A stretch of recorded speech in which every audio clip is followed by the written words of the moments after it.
Hey, Blaine. I don't think we have audio for you. Good morning, Stitch Nation. How are you all doing today? While we do that, we're just waiting for Blaine's audio to come back on. Let's see here. Let me know in the chat, how's the weather like today for everybody and where you're chiming in from. Today in San Diego, it's a very scorching 91 degrees. Yesterday, our AC went out, so we're kind of coping with that right now. Your AC went out? Perfect. Hey, yeah, our AC went out.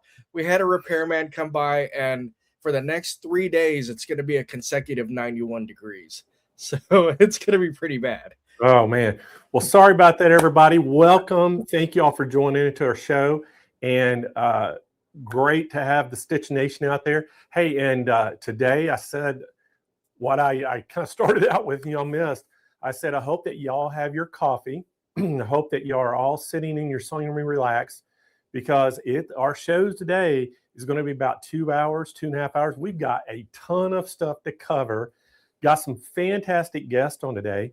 And so we got a lot of products we're going to go over today too. So long show, but hey, before we get the show started, got to say a shout out to some of the Stitch Nation out there. Hey, we have our buddy Jill Sweet enjoying that 7-needle SWF that she won up in Wisconsin. So I hope she's loving that. We got Kathy Nabfield in Wisconsin as well. We got Cindy King over in Texas. We have Joe Allen, our buddy up in Nebraska. I have Delta Gilbert in Michigan watching. Shannon with the Maple Net Design in Ohio watching. So, hey, good morning, Shannon. Hey, we have Melissa Hutchins in Texas watching. We have Elsie Cagney watching. Hey, we have Jim Porter over in Vegas. So, hope you're having fun out there, Jim, in Vegas. I bet it's Vegas is weird, the weather, Roger. You know, the weather's really weird out there. It's kind of like California sometimes. It'll be 90, and then that night it'll be 40. It's crazy. Yes. I have relatives there, and it's surprising. What's that? Cold. I have relatives there that live there, and it's surprising how cold it actually gets, because you forget it's a desert climate. I know. So it gets super hot and very cold. Hey, we also have Shirley Chaplin over in Georgia watching this morning, Roger. And then we have You Know Me up in New York. And then I got to say big shout out to my mom, Mary Etta. She's over in Bono, Arkansas. So good morning. Guys, today we've got some new things that we're going to show you as well. And then at the end of the show, we'll talk a little bit about next Wednesday, our final show for Embroidery Month, and the Hoop and Stitch event. So, and it's going to be another great show as well. But hey, today we're going to have some fun. Today we're going to have some giveaways. And if you want to know how you can get, win some stuff on the show, basically it's pretty easy. All you have to do is make comments, ask questions, and it automatically enters you to win the stuff that we're going to give away at the end of the show. And when I'll kind of just tell you all ahead of time too, when we have the presenters on, a lot of times if you ask questions during their presentation, they may miss it. So what I always, try to do, even myself, is I have a notepad and a pen here. And what I like to do is just kind of make some notes of things if I want to ask or something like that, so I don't forget. So I encourage y'all to do the same thing. If there's something you're kind of wanting to know, I would just kind of jot it down. And that way we won't miss it. And then you can put it in the chat at the end, because I'll say, hey, we're going to open it up for Q&A. And that way our presenters can, make sure they answer your questions and all that good stuff. So are y'all ready to get this day started? I tell you what, I am. So Roger, we got a great guest coming in. And, I think you've got a really good slide too, if y'all want to put that up. But this is Meredith McClanahan. And Meredith is a member of the Husqvarna Viking education team. She enjoys craft sewing, quilting, machine embroidery, and all over overall creating with her sewing and embroidery machines. When sometimes inspired, or when something inspires her, she will take her creations to the next level by creating original projects and creating projects that incorporate many features available in the Husqvarna Viking machines. With 18 plus years of sewing and crafting experience, Meredith's goal when teaching is to make every step and technique achievable for any level sewist. So y'all give a huge Stitch Nation welcome to Meredith. Hey, Meredith. Hi, everybody. Thank you, Blaine, for having me. I'm really excited. That was a mouthful of stuff, I'm telling you. It's a lot to put into one little bit. You know what I mean? You've got so much to tell people. So, well, if you've been doing this for 18 years, it's kind of hard to crunch 18 years into one paragraph. I mean, exactly. Get it into such a small state. Well, I know we're going to talk about some awesome machines today. We have 2 Viking machines that we're going to talk about. You're only going to demo one. Mm-hmm. And then I know you're coming back next Wednesday and you're going to put your other corporate hat on and you're going to talk about some FOF machines. And so we get you 2 weeks in a row. So we're pretty excited. I know. I'm super excited too. I'm excited. I haven't done anything like this for you guys before, so I'm really excited for this opportunity. So thank you again. Oh, we love having you here. Hey, and the Stitch Nation I know is going to love this. So we're going to let you take it away. I'll see you back in about 30 minutes, okay. And we'll kind of go over the specials we have for everybody, and we'll see you back then. All right, sounds good. Thank you. Hi, everyone. Again, my name is Meredith. I am one of the Husqvarna Viking educators, and I am going to be doing a couple demos and a little bit of introduction into the Designer Topaz 40 and the Designer Topaz 65, which is the one I have here today. It's going to be this one right here. So there's a couple big differences between the 2 of them. And let me show you here the screen. So the screen you're going to see first off, this is the Topaz 65. This is going to be about a 7-inch touch capacity screen. So it's going to work like your tablet. You're going to be able to touch it, move things around, things like that. With the Topaz 40, it's going to be a little bit smaller. You're going to want to do a lot of your creating within the Creative 8 software and then send it over to your machine, where with the Topaz 65, you can do a little bit of it directly on the screen here. I was looking for my stylus. Here we go. So let's just get to it. So when you turn on your Topaz 65, this is the screen you're going to see. You can toggle between sewing and embroidery.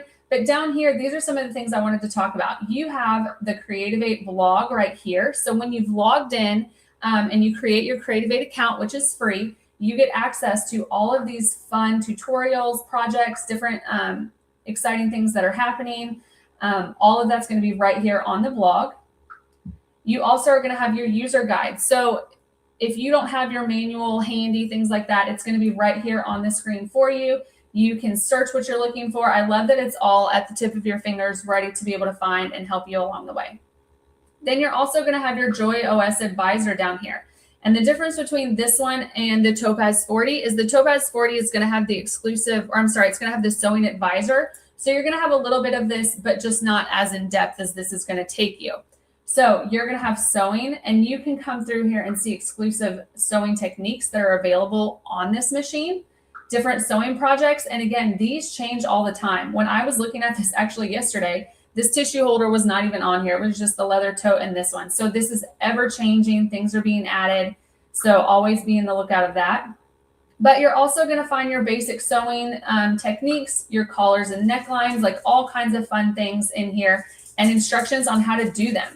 So let's just find one, blind hem. Let's do that. So I don't do blind hems very often.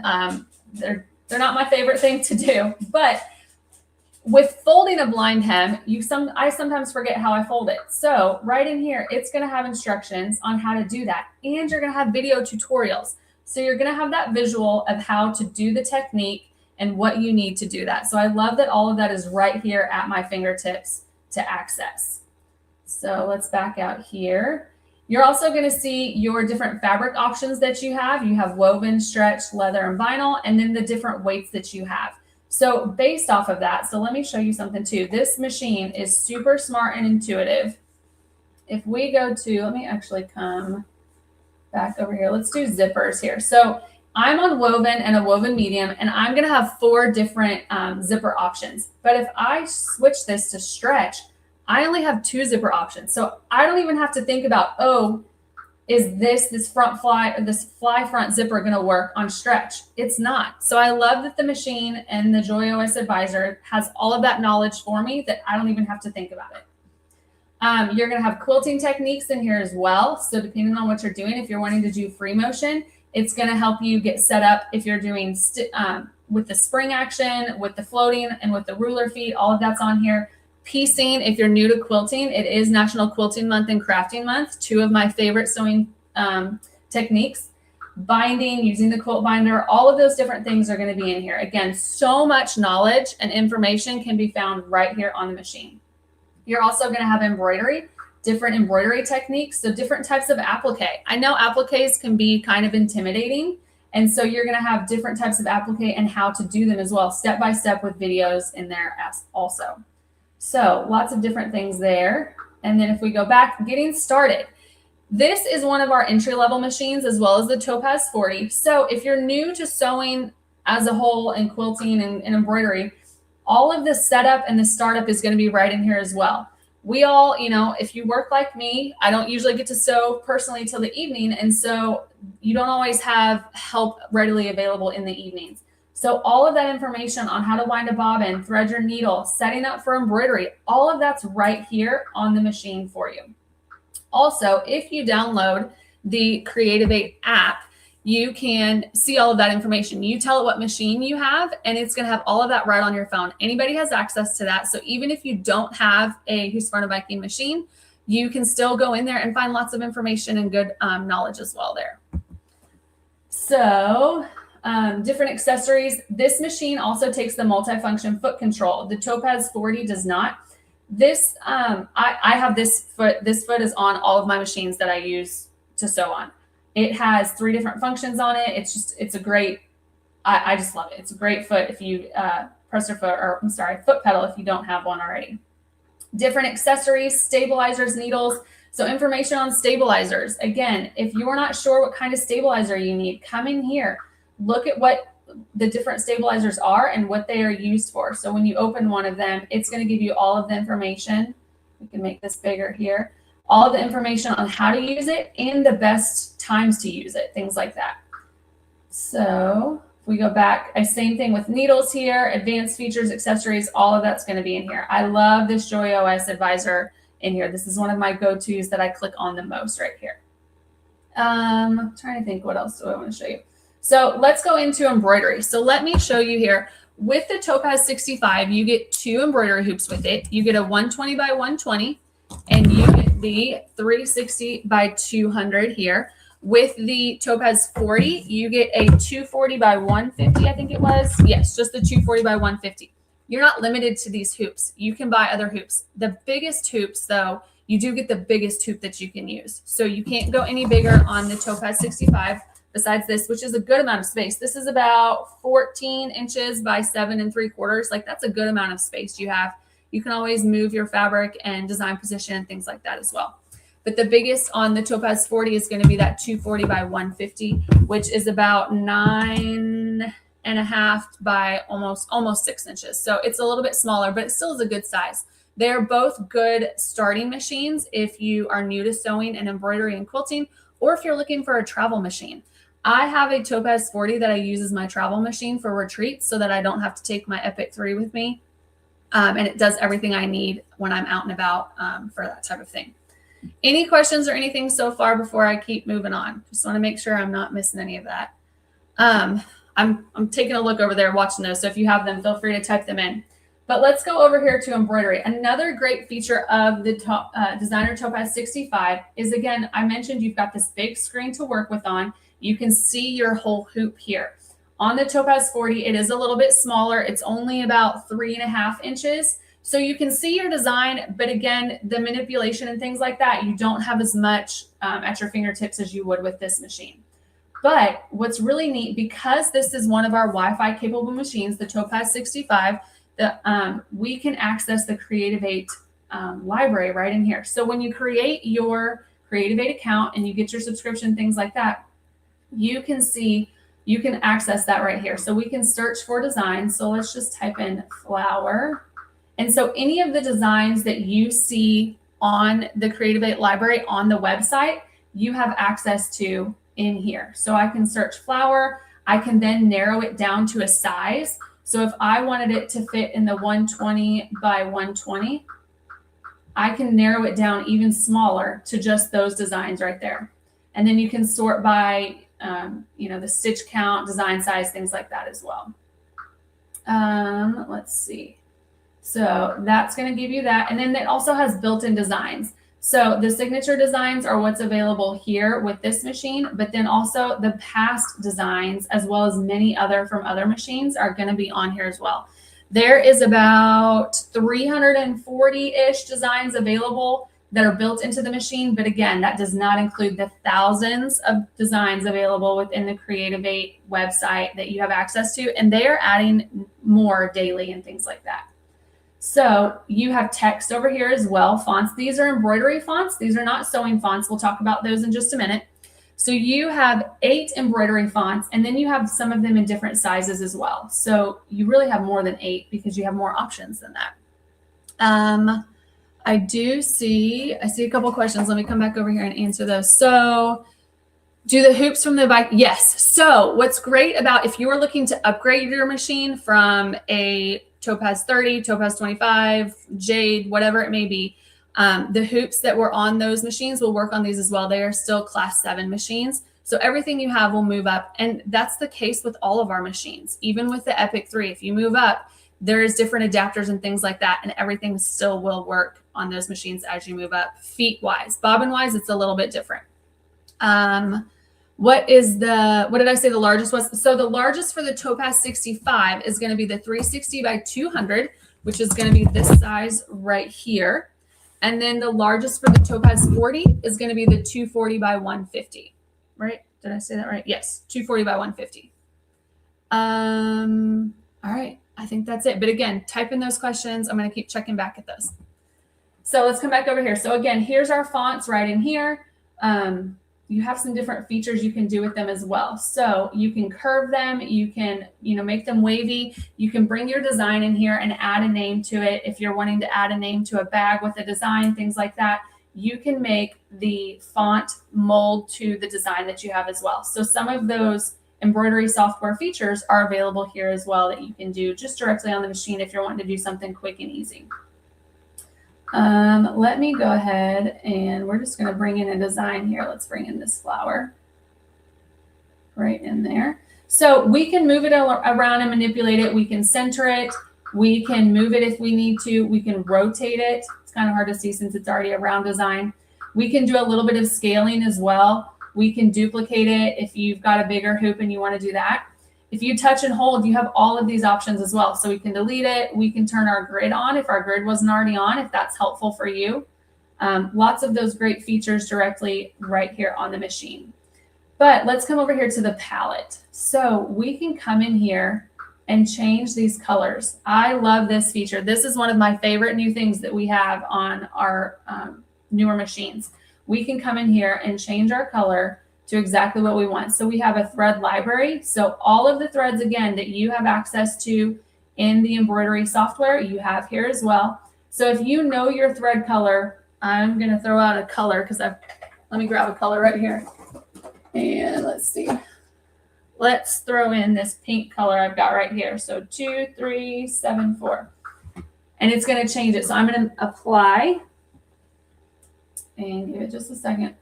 I think that added it in there. And let's change the color to that one. I've got it right over here and click apply. So that changed it right there. 2374. So I can go in here and change the colors to what I have in my stash. I love that. I don't have to do that. I'm known for doing that. I would do that in the embroidery software because I really wanted to see what that design looked like. So I would pull my design in there, but I love that I can do it directly on my machine. I don't have to take that extra step of going to my embroidery software. But one thing that's really neat about the embroidery software, if you did any creating in the embroidery software on your computer, because the Designer Topaz 65 is a Wi-Fi capable machine, you can click and send it directly over here. It still has a USB to use as well, but if you've got good internet, things like that, you can just send it over right here. And that's what I do often. I just click and send and ping, there it is. It pops up. So really easy. All right, so let's go back over here. So again, changing my colors, things like that. Your different hoop options. These are going to be all of your available hoops that you have. These aren't what come with the machine, but this is a wide variety of options that you have as well. So again, you're getting that 120 by 120 square hoop, and then you're getting the 360 by 200, the biggest. I love that we always give the biggest hoop that's available for your machine. Trying to think if there's anything else. This is if you've got multiple designs in there.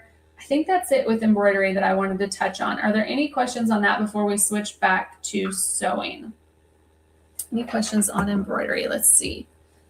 Can the older embroidery software work? Yes. So it'll still work. I don't think you can send it directly to it because it doesn't have that connectivity there. But there is a free version of the Creativate software if you would like to try it. We also have a subscription version as well, and then you would just pay monthly, so you're not out a big chunk all at once as well. All of those embroidery formats. So with this one here, the Topaz 65, you can use VP4, VP3, HUS, VIP, things like that. With the Topaz 40, you cannot use the VP4 format. Anything else? All right, so let's go over to sewing here. So now I've switched over to sewing. I'm going to, you do have to disconnect your embroidery arm to sew a little bit. So let me pull this up a little bit. There we go. I still like to have a little bit of that space there.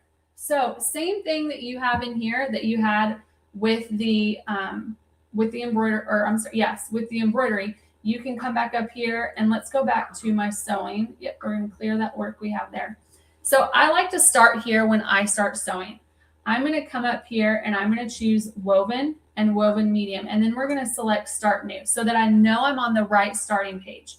If for whatever reason you need to change that, right up here, we've got this little drop down window and you can come in here and change it to what you need as well there if you're switching fabrics or whatever. The other thing that I think is really super helpful is it tells what kind of needle you need to have. So it's going to change the size based off of the material. So you notice that it changed to a 90 when I selected heavy. Again, this machine has more information in it than I probably do in my head. And it's going to tell you what types of materials are best for that as well. So if we go to stretch, you're going to see the differences there. So let's come back over here and we can minimize that. This is the stitch that it has. What's really neat, let's come over here. I want to show you. So right now I have a woven medium and I've got 2.5 for my stitch length. If I come back up here and I choose woven heavy, it's going to change it to a 3.0. Again, it's smarter than we are sometimes, and it knows what's best for specific materials, the technique, the stitch, things like that that you're doing. So right here with our lightning stitch, this is going to be more for your stretch materials. So if we came up here and selected stretch and stretch medium, it's going to change, or kept the foot there. Let's go over here and let's go to a heavy. So now it changed it to a B. It's going to tell you what foot is the best foot as well. So it comes with, this machine comes with 10 presser feet. The Topaz 45, the Topaz 40, I'm combining the machines there, comes with 8 presser feet. It comes with all the basic accessories that you're going to need to get started, bobbins, spool caps, some extra thread, some extra needles, all of those types of things as well.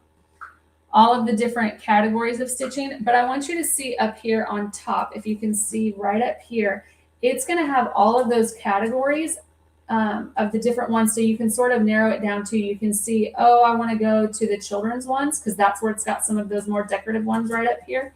So we can slide all the way over and see that as well. So right there, and we can get to those. You only see a few of them up here, but it just gives you a glimpse into what's in that category. All right, I see a question.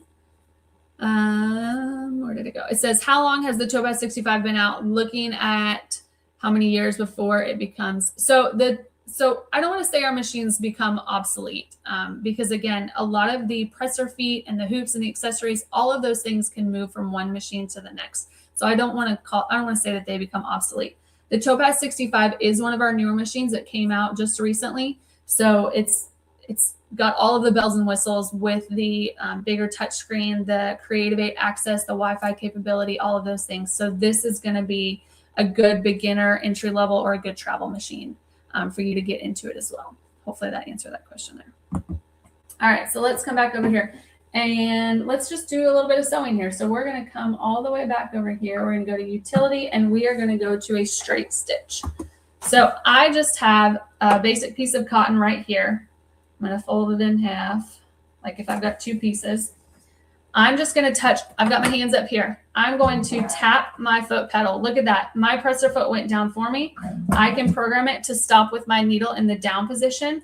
And if you notice, my presser foot actually raised up a little bit. So you notice now I can't move that the way I could a second ago. Now my needle's down so that you can take those right corners, those pivots, things like that. So what's really neat is the presser foot can tell how high it is, and it's going to adjust the tension up and down as I go. But since I stopped there, we can rotate and not lose our spot and just keep going. And I just noticed, maybe y'all will notice it too, I still have stretch over here. So let's come back over here. We're going to choose woven medium, and that's going to change our length a little bit. I noticed that my length looked a little long over here, and I was like, that's not right. So easy, just sewing through like that. Again, making those right corners as you go. The other thing that's really neat is you can sew off of our material like that. You can continue to sew just like that. Because we have feed dogs underneath there, they move in a boxed motion. So they don't grab things to shift them. They move them in a more easy way. So I've just got a little piece of batting here. I'm going to slide this up under. And it's not snagging that. It's grabbing it there. It caught up on the tail there. And it's going to sew evenly through there just like that with no problems. And when I mentioned that it can sew, it's going to change the tension as it goes depending on how high it is. So if I start sewing on this heavy denim fabric, I'm just on one layer. I'm going to fold this up this way. So it's not going to, it doesn't have a ramp. We're just going to go straight over the fold. It's going to go from 1 to 3 layers right there. And it's going to change that tension as it goes from one to the next. So if you've got those seams that you're sewing on denim or on a quilt, things like that, it will adjust that tension as you're going right there. And again, we can sew off. It does have a scissors button, so I can cut right there. And then it's going to stop with that presser foot up so that I can pull this out. So there you go. So neat. Any questions on that or anything before I move on to the next thing? How does the Topaz 65 compare to the Epic? So really the only big difference is the size. The size is a little bit smaller. It's great for beginners. It's a good travel machine. The space you have underneath is going to be a little bit smaller. The hoop sizes are a little bit smaller, but again, you still have a good size hoop. So this is the biggest that you can do with the Topaz 65. So I enjoy it. It just depends on what it is you're doing. If you're new to sewing or if you're just looking for a travel machine, but the screen capabilities with the Wi-Fi connectivity and what you have access to is going to be all the same in that way. Yes. So all of the designer 1 feet would fit on this. Somebody said the ankle. I think I saw an ankle on there. What's really neat is we have a new metal ankle. So you see right here, this is going to be what the new feature is. And it's got this little tab right here where you're going to push that down. So it's not going to be that white, I don't want to call it plastic, but it's not going to be the white one anymore. We have the, this metal one now is one of the new ones that's being added.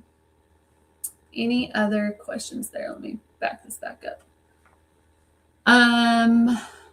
You said travel machine. How much does this weigh? Oh, that's a great question. I don't think I have that answer. You have stumped me on that, but they are not very heavy. This is not at all to the size that the Epic is. So it is a lot more manageable of a machine. It's not very difficult to pick up and move. Most of the time when I pick up a machine, I'll stick my arm like in the free space of it. But with this one, you can pick it up with the handle just fine. Oh, thank you for answering that question. Somebody answered it for me. Thank you. Yeah, the Topaz 40 and this one they're very similar in weight. They would only be off by a couple pounds. What is the throat length? So the throat length in the Topaz 65 is going to be almost 10 inches of space you have. Let me back up a little bit here. Oh, that's in forward. So you have almost about 10 inches of space here. And then with the Topaz 40, you're going to get about 8 inches. So about 2 inches less in the space there. Any other questions or anything? Will the new ankle work with the older machines? I have a Topaz 55. Yes, it will. But the ones that are on them now, they're still fine. I've never even had to replace mine personally. I know sometimes that little tab on the bottom, I think it just depends on how you do it. Let me just give you all a little quick tip here when you are putting them on. Because what I've noticed some people will do is they will take this and push. They'll push that, that black part down. Don't push that black. You're just wanting to push inward like that. So don't push too much. And then when you pull it off, we're going to push from the back forward just like that. So not too much strain or anything like that. If I have a larger design, do you flip the hoop like you? So this does not have the majestic hoop, but you can still move it. You still have that design positioning feature on this machine where you can, and you have it on the Topaz 40 as well. You have a 2-point design positioning on the Topaz 40 and a 4-point on the Topaz 65 and up. So you can definitely hoop whatever it is you're doing. I have a table runner that I'm going to be doing later. So you can hoop that, move it, reposition with the design, get that point exactly where you want it from the start to finish. And it's really easy to do. What is the throat length? So this one for the Topaz 65 is going to be almost 10 inches, and the Topaz 40 is going to be almost, what did I say? Almost 8 inches. Any other questions? So is the machine's new machine and the Epic there? How many of them? So there is the designer Topaz. This is our current line of embroidery sewing machines. The first one is going to be the designer Topaz 40 that I've been mentioning. Then you're going to have the designer Topaz 65, which is going to be this one right here.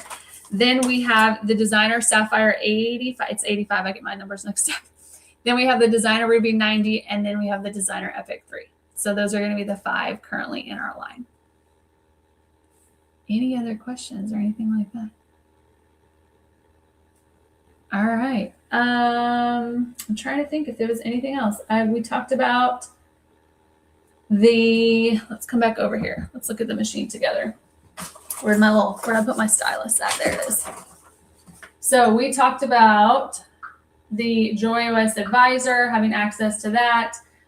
You can save your stitches as well in here. So if you create a little label, I will sometimes create quilt labels or little tags to put on my bags that I make. You can come in here and you can save that. So with the fonts in here, we didn't talk about that. Let's go to that. So stitch wise, you have about 470 stitches. Yes, I think I said that wrong. Let me come back to y'all here. So embroideries, I said that wrong. There's about 630, almost 630 embroidery designs on the machine, and that does not include the Creative 8 designs that you have access to.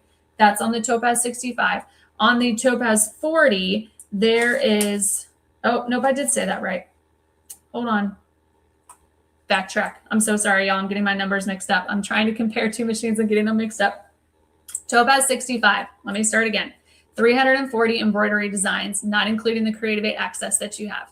The Topaz 40 is going to have about 100 embroidery designs. And again, that doesn't include what you have access to that you can download yourself and load in there. So don't think that's limiting you. That's just what's available on the machine. You have 8 embroidery fonts in embroidery mode and 1 for the Topaz 48 with the Topaz 65. With the stitches, you have 208 stitches on your Topaz 40 with 4 sewing fonts. They are different than embroidery fonts. And then with this one, the Topaz 65, you have 470 sewing stitches and 5 sewing fonts. So yes, lots of designs, lots of creativity to be had. So let's come over and I'm going to show you a couple of those over here. So where did we go? So you've got your utility, your applique, heirloom, lots of different features here. Your decorative, your vintage. So many different options. Theme. Oh, some of my favorites are going to be, where are they? There's a pictogram. And you can scroll down that way. Where's the ones I wanted to show you? So some of my favorites are going to be these down here, these tassel ones. Some of these sequin ones right here, these are some of my favorite right here, specialty stitches that we have.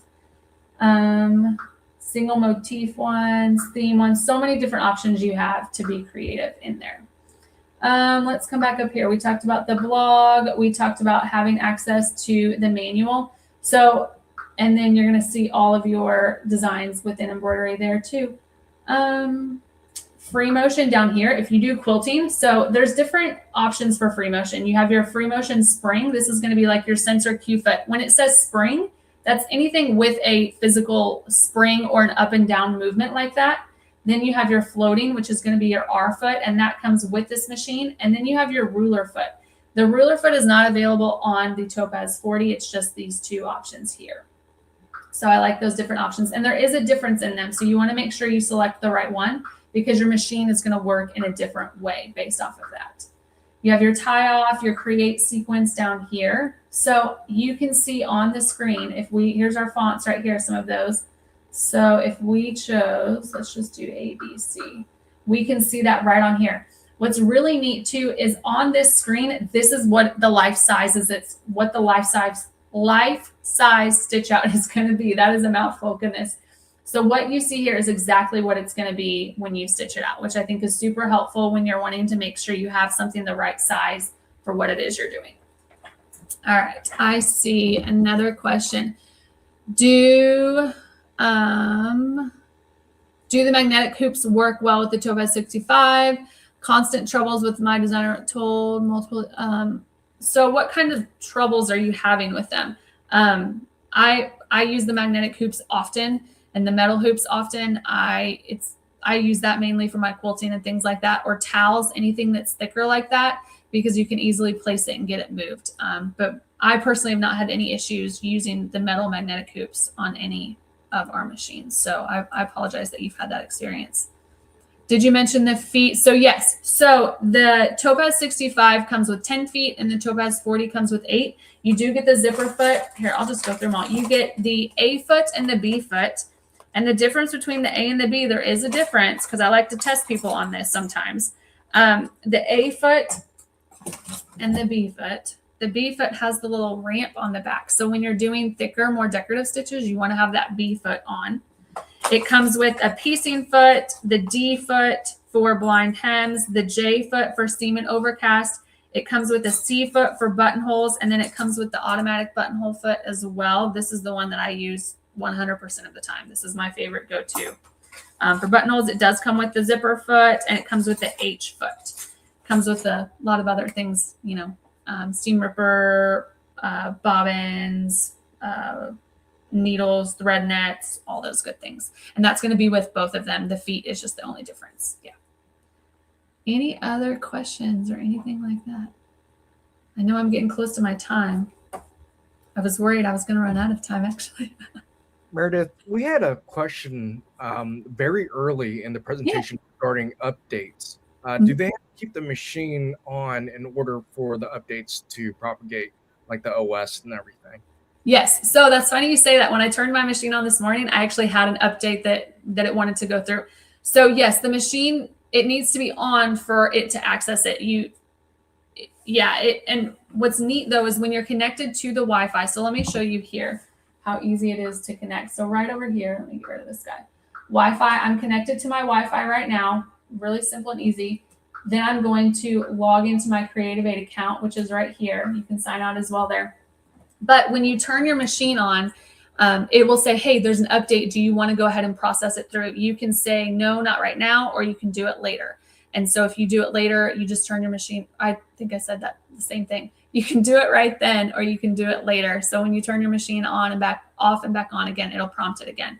But yes, your machine needs to be on. It won't prompt you to do it without it. And even if you wanted to do it via the USB, your machine would still need to be on to do that update. But it went very quickly. I don't think it took more than 10, 15 minutes this morning. What it will do is it will cycle your machine on and off so that it accepts that update and things like that. Does the machine let you know if you, well, no, this one does not. I'm sorry. This one does. They don't really tell you you have the wrong machine or the wrong presser foot. You can override that by the knowledge. So I'm trying to think. Sometimes I want to use my open toe foot. And so it'll have a question mark there, but this one does not, it doesn't have that camera to sense which pretzel foot you have on the way the Epic does. I think that's what you're asking. But if you look at your machine screen, it's going to tell you the best foot for what it is you're wanting to do. Yes, it is so much simpler and everything's right there on the screen. I don't want people to be intimidated by the screen and the technology that's there. Just get in there and play with it. It really is very intuitive and very user-friendly. Yeah. Any other questions? I'm trying to see. Thank you, guys. This has been so fun. All these questions and everything. I love this. All right. I think that's it. Blaine, I don't know if you have anything else you want me to. Well, hey, you made a comment. You said this machine's, don't be intimidated by it because it's extremely easy.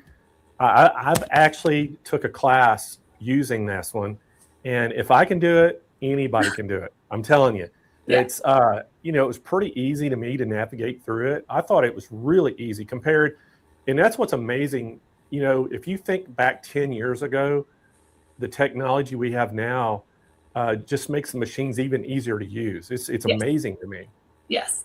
So speaking of like people that can do it, my 10-year-old can come over here and I've taught him enough that he can just get on it and he can figure out what he needs to do I make my children fix their jeans and things like that when they get holes in them and stuff. And so it's a good way for them to learn. But yeah, he just gets on and he figures it out and he'll ask me to check it. But yeah, it's very, very simple and intuitive to use. Well, I was the same way. I was always asking the instructor, am I doing this right? Yeah. But I love it. It's all right there. I mean, it goes back to what I was saying with if you're getting on in the evening and you don't have access to somebody that can help you or somebody that you can ask questions, all of that information on how to use your machine is all in there, not just the sewing techniques, but just overall using your machine, having that access with video tutorials makes the world of a difference. Yeah, that's what's so nice about these machines, that video tutorial that you can go into and it plays the video and just tells you exactly what to do. So that's really awesome. And for a beginner, especially, that gives them so much guidance and they don't have to look very far to find it. Yes, it's great if you're wanting to get into learning to sew and you don't even know where to start. This is going to help you get there. Awesome. Yeah. Well, Meredith, thank you so much for coming on the show today. And we'll see you next Wednesday again. But I'm going to tell them how they can get this, okay? All right. Thank you guys so much again. I appreciate it. We'll see you next week. All righty. Bye-bye. All right, everybody. 2 great machines. Now, let's talk about the first one. She demoed the 65, but let's talk about the 40. Now, this is the Topaz 40. And again, you see that price there. It's $2,699. But wait, we have a call-in special. So to get the Hoop and Stitch special, you have to call the phone number 888-571-2171. Roger's scrolling it across the screen right now.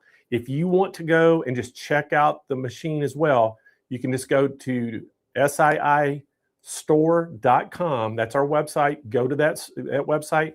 At the very top of the page in the search bar, just type in Topaz 40, and you can go read all about the Topaz 40. Excuse me. All right, so $26.99. We do have financing available as well, so get on that phone and give us a call. Also, the next one, this is the one that she actually demoed today. Now, this is the designer Topaz 65. Again, it's a sewing and embroidery. And this is the one that Meredith was showing. And this thing is just awesome. I've got to actually sew on this and use it. Actually did embroidery on it, a project on it.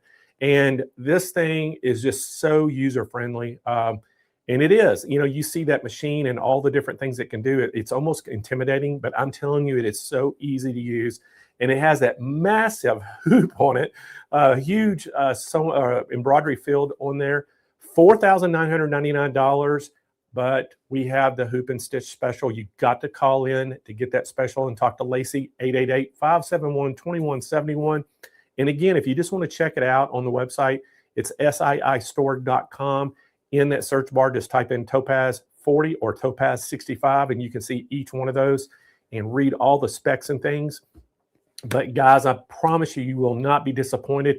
And I noticed in the chat, somebody in there said that they had one of these machines that they absolutely loved. So again, great 2 machines from Viking for today's show. And got a huge shout out to Meredith. Did a great job on that.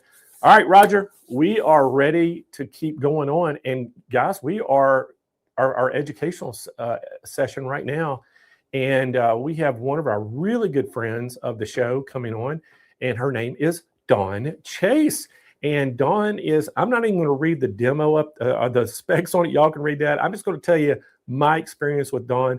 Dawn is the owner of Creative Applique. She also is a fantastic embroiderer, and she makes designs. She does all kinds of great things.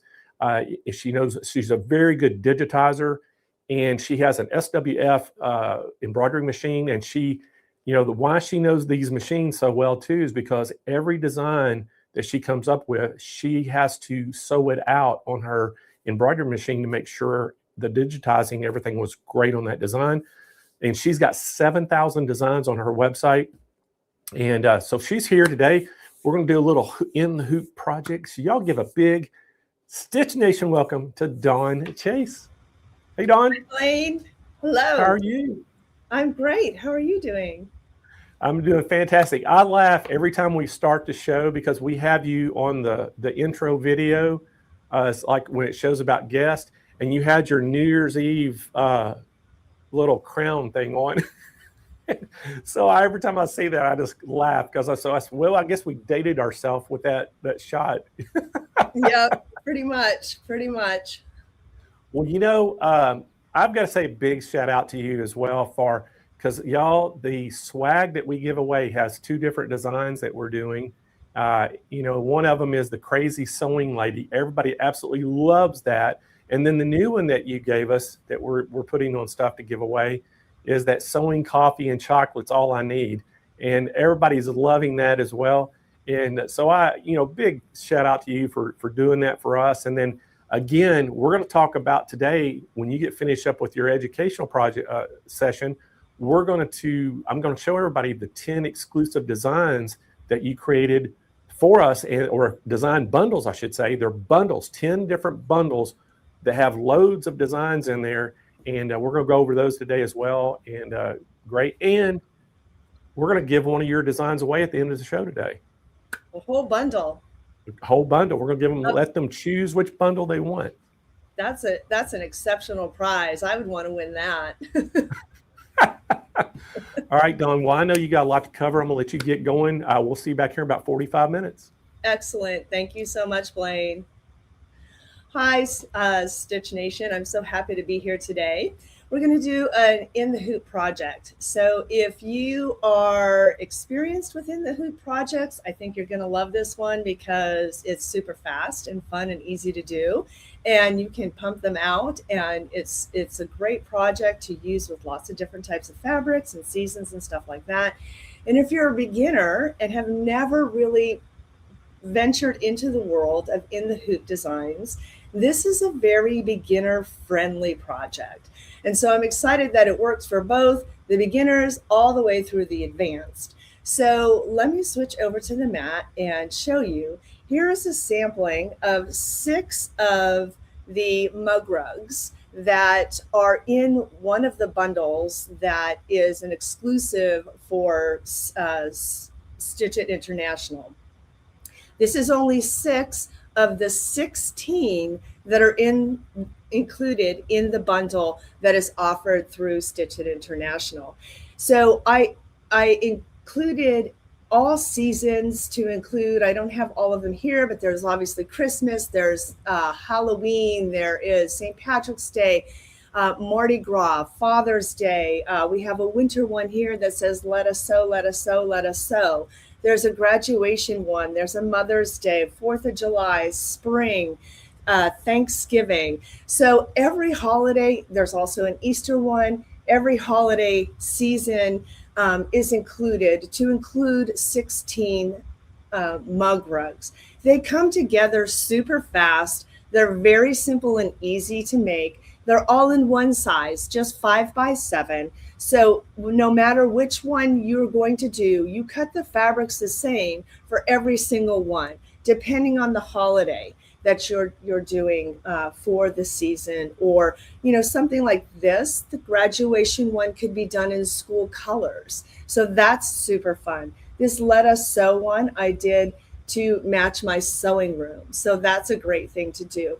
Something for Mother's Day, you could do these in any colors you wished, you know, something that your mother would love, something that matches her decor, her home, that type of thing. So I just wanted to show you a sample. We have many more samples I can show you later afterwards, but I just wanted to show you a few that are included in the bundle that Blaine has on Stitch It International.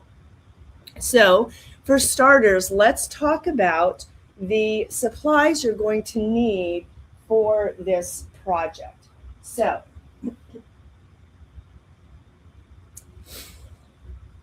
first, you're going to need some stabilizer. Now, I know with a lot of In the Hoop projects, people talk about using a mesh stabilizer. It is thin, it's lightweight, and it doesn't add a lot of bulk to the design. However, when I'm doing an In the Hoop project like a mug rug or like a mini quilt hanging, I like to use more of a medium to a heavy cutaway instead. Why? Well, it adds a lot more depth and structure to the design, and it doesn't make it as floppy. So if you're wanting to add some more structure, that's a great tip, to use some medium or heavyweight cutaway stabilizer, and it will add that extra oomph to your project. You're going to need some batting. This is regular batting that is used in quilting. I have them all cut to the sizes that are included in the PDF download that comes with the designs, and I label them. So these little clips here are my In the Hoop project design, and they're all labeled A through Z. The whole set comes with A through Z and numbers 1 through 20. And then there's also a blank one that you can use, and you can write on it with a dry erase marker if you have other letters or numbers for your project. But I like to use these clips because that way I know what piece I'm pulling when I'm doing my In the Hoop projects, especially if it's something that has lots and lots of pieces and some of them are cut similar sizes. So I've labeled them. So you need batting, you need one piece of letter B, which is going to be the side of the design that you will be stitching the embroidery on. So this is the B side. Then we are going to need one piece C. So this is the side over here that has the fancy fabric. That's the one where you get to choose on. And then you will also need two pieces of backing. So those are D and E, and yes, it does matter, though they are the same size cut to the instructions. One of them will need to be placed down in a specific order so that you will not get your presser foot caught. So those are all the fabrics we need. Some good applique scissors. Now this design doesn't have an applique in it. However, I like to use these because we will be trimming the batting. Different pairs of scissors. I like to use this little magic wand to hold down my fabric when it's stitching, and I will probably use that in the demo. A point and turner helps get those corners out. A good pair of scissors or a rotary cutter. I love me a good rotary cutter, and so I use it for cutting out my pieces of fabric as well as trimming up the design in the end. Some great tape. This is Buhr medical tape, and it is a great tape to use because it doesn't leave sticky residue and it tears off very easily. So if you happen to sew through the tape, it's going to tear off very easily and not leave any residue on your project. So that's awesome.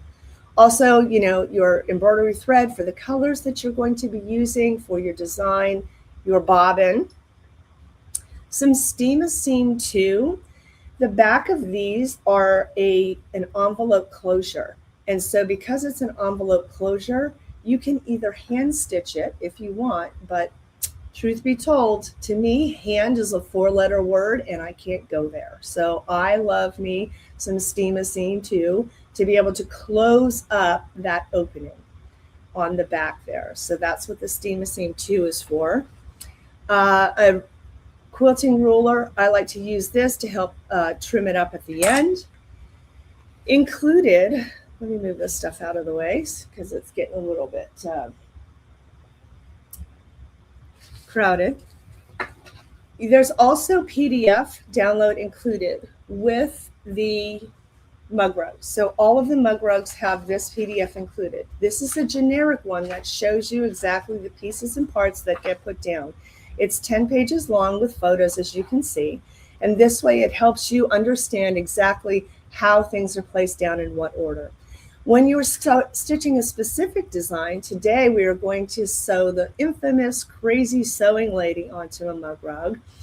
There is also a JPEG or a PDF download that has just the embroidery design steps on it. So it shows you, once that you have finished all these steps of placing down the fabrics and you're about to start stitching the part of the design, that is when you will pull out the specific PDF or JPEG file to tell you exactly what steps the embroidery design stitches in. This way you will know what steps to put what colors for your design that you're going to be stitching. So you'll want to print both of these out. A great thing to do too is to print these out once, especially this one here. Print it out one time, put it in a sheet protector, and that way you can follow it along every single time you are stitching the mug rugs, because every step for these mug rugs in the bundle that Blaine has is the same exact. And then those are all the supplies that you're going to need. So let's get into stitching the design. So in the interest of time, and I know we all love to watch our machines stitch and love to sit here and just be amazed at the machine stitching, I went ahead and started and prepped ahead of time to make sure we had enough time to cover questions and all the steps. And I wanted to add a little bit of tidbits or tricks at the very end so that you could change things up a little bit. So some ideas for you that are not included in the PDF, and just, you know, some ideas for you to be able to go forward. Oh, the other thing I also wanted to mention too is an iron, to have an iron, and that will be used in after we place down the fabric. So that is all the supplies that we need. So first thing that you're going to do is you're going to hoop your stabilizer, as always, however is easiest for you to do that.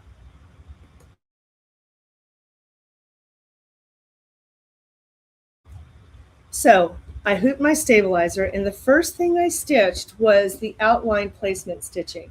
Now, I'm not sure if you can see it right here, but there is a pink line right there that is just outside of the stitching of the batting. So the first thing that's going to stitch is that placement stitching.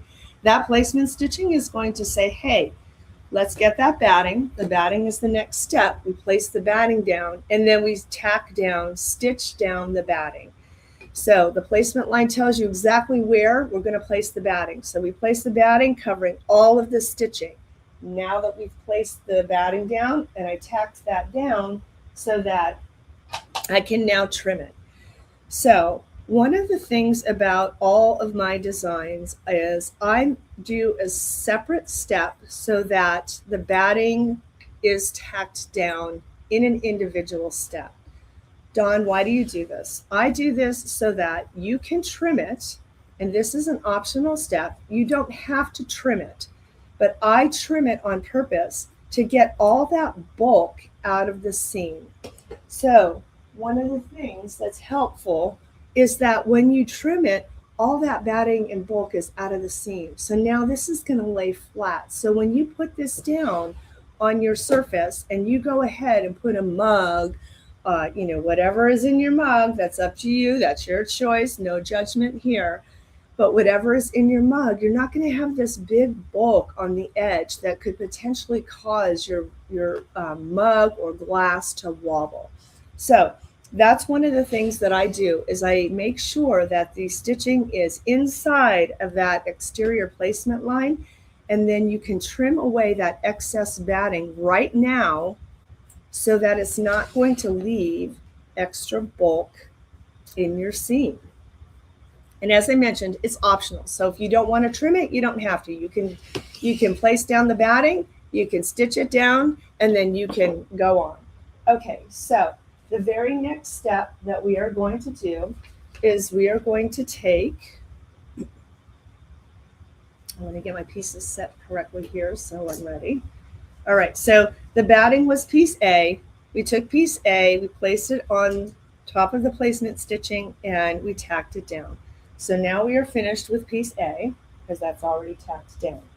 So now we are going to take piece B. Now, piece B is going to go, oh, sorry. We are not going to take piece B. Excuse me. We're going to go to the machine. And the next thing we're going to stitch is we're going to stitch the next step. Now, truth be told, if I was doing this for myself and for, as not as an example, I would be stitching this all in a very neutral color. But because I'm stitching it for a demo, I'm doing colors that are bold so you can see. So right now, after I've trimmed my batting, it's going to stitch a straight line.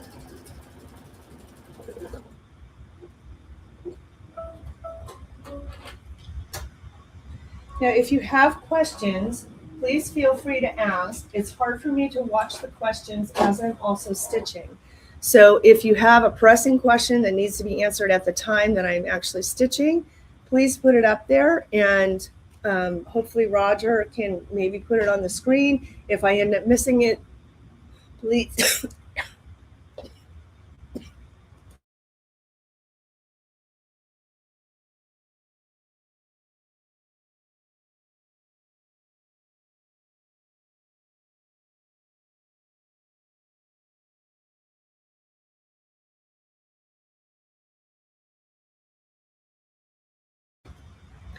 I'm so sorry. I got a frog in my throat.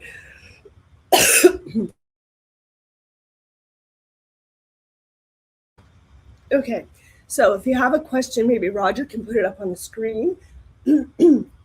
If that's not possible, please hold your questions till the end because I would like to answer them all. Hold on, I'm going to mute myself so I can get a drink.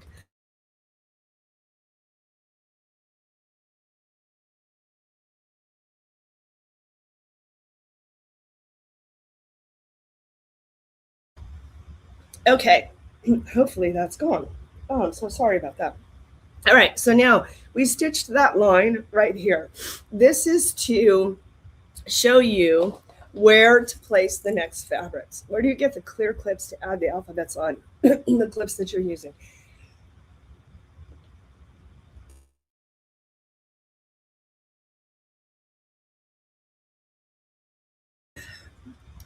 These clips I found at a big online store, and they have glue on them. So I was able to just stick these spools right on there. So maybe that's something that we can talk to Blaine about, maybe carrying. That would be really cool. Okay, so we stitch this line here. This is to tell us where we're placing the fabric. So we have fabric B right here, and we know it's fabric B because we cut it and we labeled it. And we're going to take one raw edge and we're going to place it even with this line right here. We want to make sure we have it covering all the stitching around on all sides there, okay? So now we're going to take piece C and we're going to place it. So if you see, my fabric is somewhat directional. See the spools? I know they're all in different directions, but for the most part, this seems to me like this is the up direction. So if you did it like that, to me, it seems like it would be kind of upside down. This looks to me like it's right side up, with a lot of the spools having the tops up this way. So the way this design is digitized is over here on the right side, this is the up side. So when you are looking at your mug rug, this is the upside. So this is the way the design is going to stitch. So this is how you know, if you're using a directional fabric, which way to place the fabric. The up will be on the right. So we will take piece C now, and we will place it right side down. Again, the line will be, the two pieces of fabric, the raw edges, will be parallel, and they will be lined up with this line of stitching here. Now, you can take down your pieces of fabric if you wish. The next thing to stitch is going to simply be a straight line. So we will go to the machine now, and we will stitch a straight line. I'm going to grab my little magic wand here. Helps me not get my fingers caught.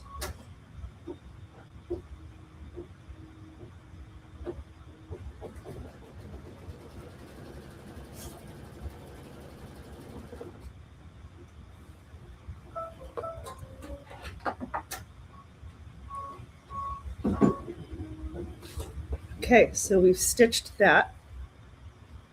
Now, I'm going to go back to the mat. And I have my press pad here. And I'm going to take the fabric and fold it. I love the magic wand. It helps me save my fingers. But it also helps me to hold my fabrics, because I don't know if you're like me, I love to pet my fabrics.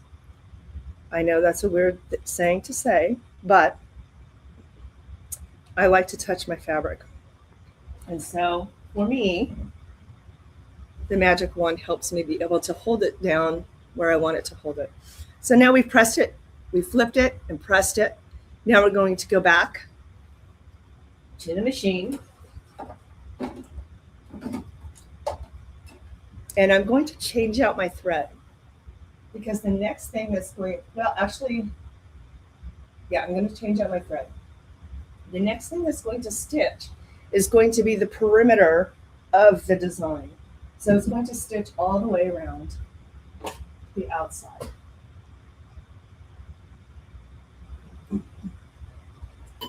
And then after that is going to stitch the quilting. So with the quilting, you're going to want to choose a thread color. If you want contrast with your main piece of fabric, or if you want it to blend in.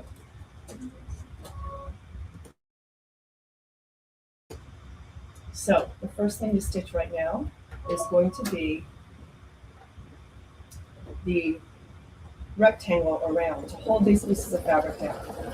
The reason why I have this stitch around to hold the pieces of fabric down is, once, if it was just taped down and it wasn't stitched all the way around, once you start getting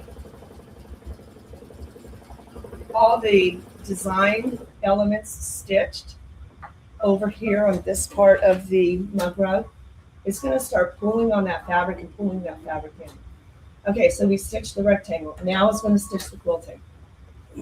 So if we didn't have that rectangle stitched to hold those pieces of fabric down, and it was just held down with tape, for example, it would be pulling on and distorting all of that fabric and causing wrinkles in it. So that box is somewhat like a basting box in a sense to hold the fabrics down. The machine I'm using is a Brother Avenir, and this hoop size is only the 5x7.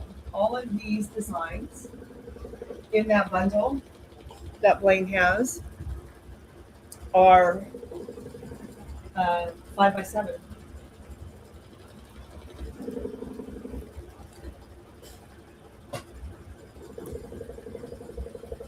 Hello, Mildred from sunny Colorado Springs, Colorado. I was there a couple of weeks ago. I love Colorado Springs. It's a gorgeous place. Okay, so now we have stitched the quilting. This is when you would need the printout for the design you're stitching. So now we are going to stitch this part of the design on the white part of the mug rug. And if you close your eyes really quickly and open them up, you'll see that we have stitched that already like magic. So I did this because I didn't want you all to have to sit here forever watching this all stitch out. Though, if you're like me, I love sitting and watching my machine stitch out a design. But I didn't want to bore you with all of this today. So this is the step that all of this would stitch. So changing all the thread, going through all the steps for stitching this. Because I wanted to get into some additional information for you about the mug rugs instead of just watching the design stitch. Okay, so what happens next in the design creation and the steps of the design is put it in the orientation that is loaded to the machine. And you take two pieces. So this is piece D. And piece D is a piece that is cut to the measurements in the PDF and folded in half. And then you can place a piece of the steamer seam. I don't know if you can see it. The steamer seam is right there on the edge. I put it on there, ironed it on, but the paper is still on. You leave the paper on right now. You don't want to take the paper off. So this is a fold right here. All of these edges here, these three sides are raw edges. That's piece D. That goes down first with the fold towards the center. This is piece E. Piece E is the same size as piece D, and it is also folded in half. And you have the fold here, and that is also going to go towards the center, overlapping piece D. So we have piece D here, we have piece E here. We put piece D down first, making sure we're covering all the stitching here. And we put piece E on top of piece D, overlapping. So it's overlapping about the amount of area where I have the steamer seam. So the steamer seam is right here, the edge of it, right there. And so I put piece E on top of it, just like so. Again, making sure I'm covering all this stitching on the outside, on the areas, on the edges. Next thing to stitch is going to be to tack this down. I wanted to give you some pointers though on fabric use for the back. So what if you had, so I'm just using white basic fabric for the back, as you can see. But what if you had something that is a really pretty decorative fabric like this, and you don't have a lot of it, and you want to make a bunch of these mug rugs, and you have enough to make 4 of these mug rugs, but you only have enough for this fabric here. What do you use for the back? Well, for me, I've gotten to the point of using a fabric that is either a solid or some other scrap that I'm not attached to. Let's face it, we all get attached to certain pieces of fabric that we absolutely love, we can't part with, so much so that sometimes we won't even cut into it. Once you've gotten to the point, gotten over that hump of cutting into the fabric, you also don't want to use it in an area where it's not going to be seen and loved, right? So for me, one of the things I've gotten into is putting a different fabric on the back. And that way, I don't feel so bad about using up all my beautiful fabric that I love to see on the front. So that's one tip there. Use a different fabric on the back that you don't absolutely love, that you're not going to be sad if you don't ever look at again, but you have the back to the design, right? There's another tip I wanted to also offer as well. So this is going to require a little bit of math, not too much. Please don't leave me. If you don't like math, it's not that hard. All right, so one of the things that we talked about here, let me get rid of this board. One of the things that we talked, hold on a second.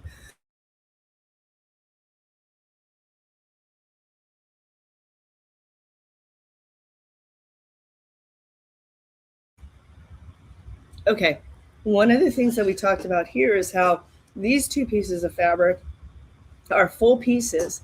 So they're essentially the same size as the whole design here. just fold it in half. Now that's great if you want to add a little bit of extra structure, because you'll have 2 extra pieces of fabric here because of it being folded in half. It will add more depth and more structure, more body to the mug rug. Well, what if you don't have that much fabric, or you don't want to waste that much fabric? Here's another trick you can do. So you can take the full size of the design. So this design we're doing is 5 by 7. Now you can call it width or height. I don't know how you want to call it because of the orientation of the design.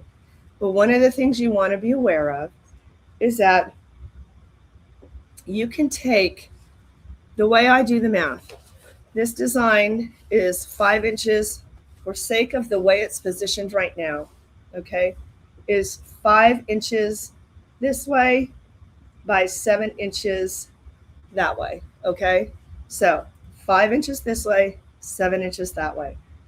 The fabric we cut is 6 inches. So 6 inches is the way we cut the fabric this way. These pieces here were cut to be able to fold in half. So if you take this piece here, and it was cut 6 by 9, just add an inch. So cut it 6 inches this way by 10 inches this way. Then you take that piece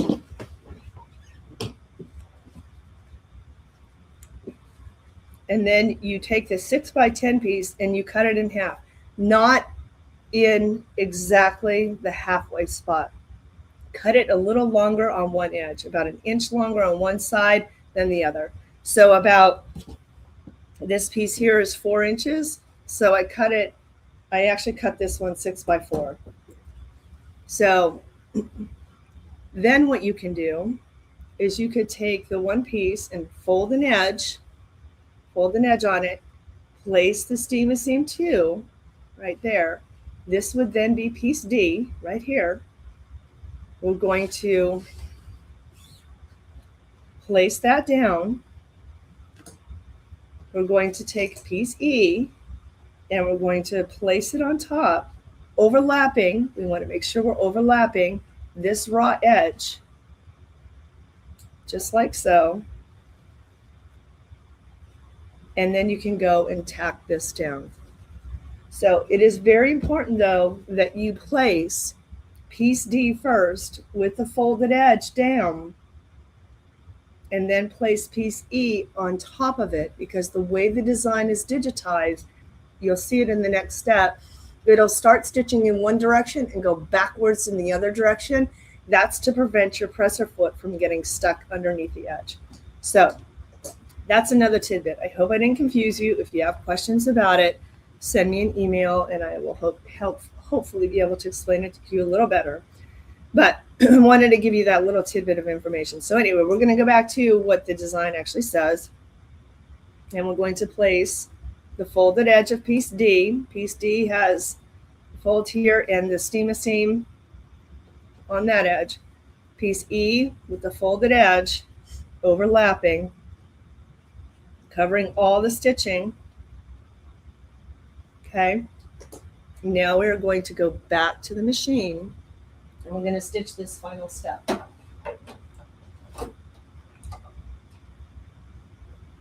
Right. I think I'm going to change out the thread here for a minute so that you can see this stitching.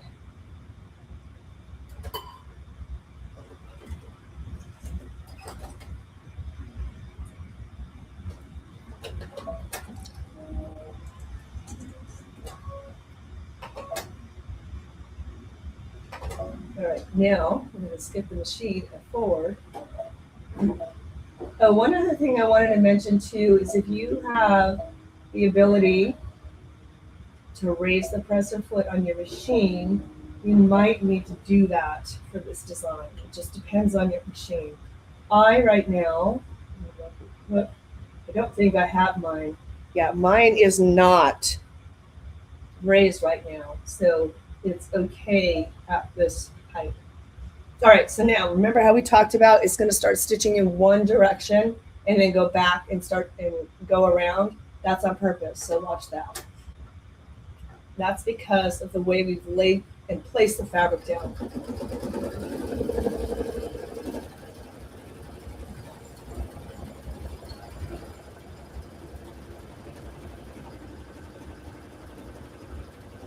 So right here,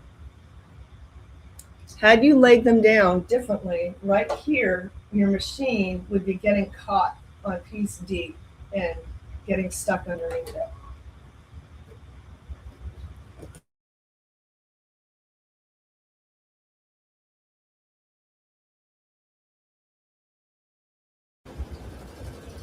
So now it keeps going.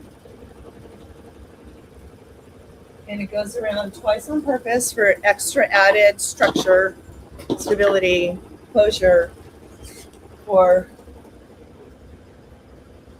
the design.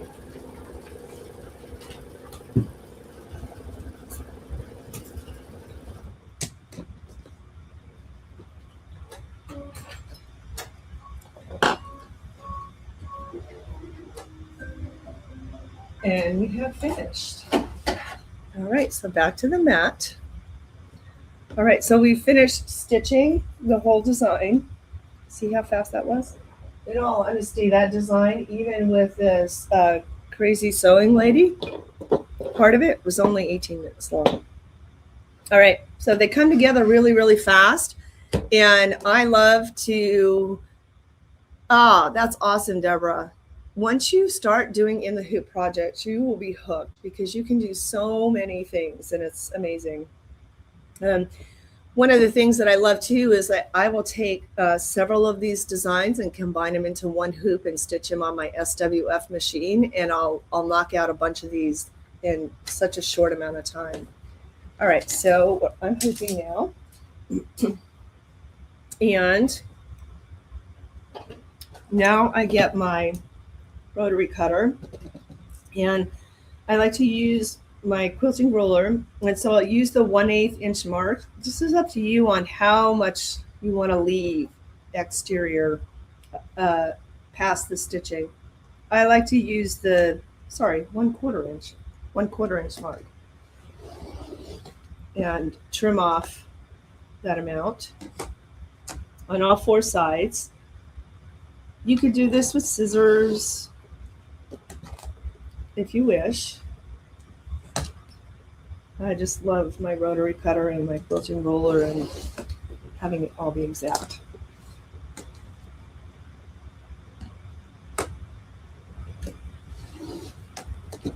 And now you also want to make sure, cut across the corners. This helps to get rid of a lot of that bulk that'll be in the corners there that build up. Okay, now I'm going to turn it right side out.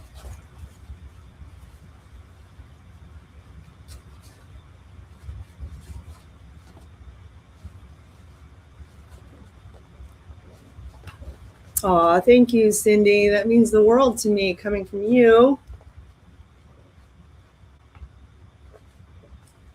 Okay. This is a mug rug that it's going to be available on my website later this week for the mug rug. We already have the embroidery design, but I'm going to do the mug rug. So thanks for helping me test it. Just kidding.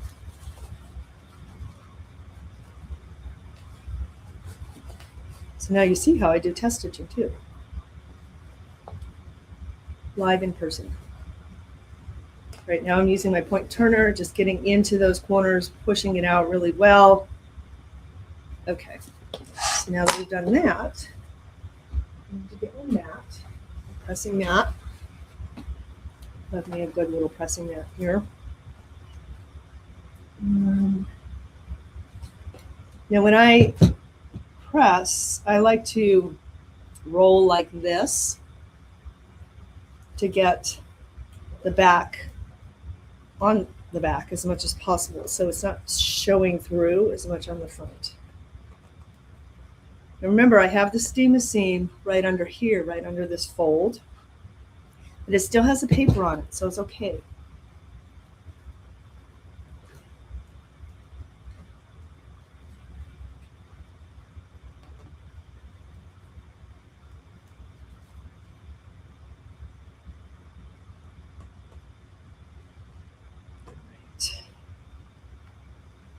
I also have a bunch of other sewing mug rugs too that I will be releasing as well. All right, so now that I have all that, I like to go to the front and press it from the front as well.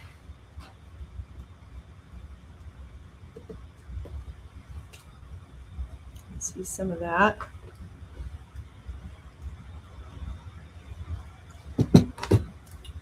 This corner is bugging me.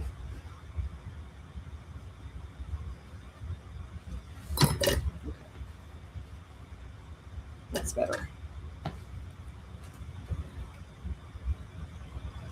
Okay, and now remove the paper from the steam seam. Again, you can hand sew this if you want, but I like to just, or you can also use some kind of like fabric glue. That works as well. I just like the ease of the steam seam. You can also cut strips of heat and bond light. Thank you. All right, so there we go.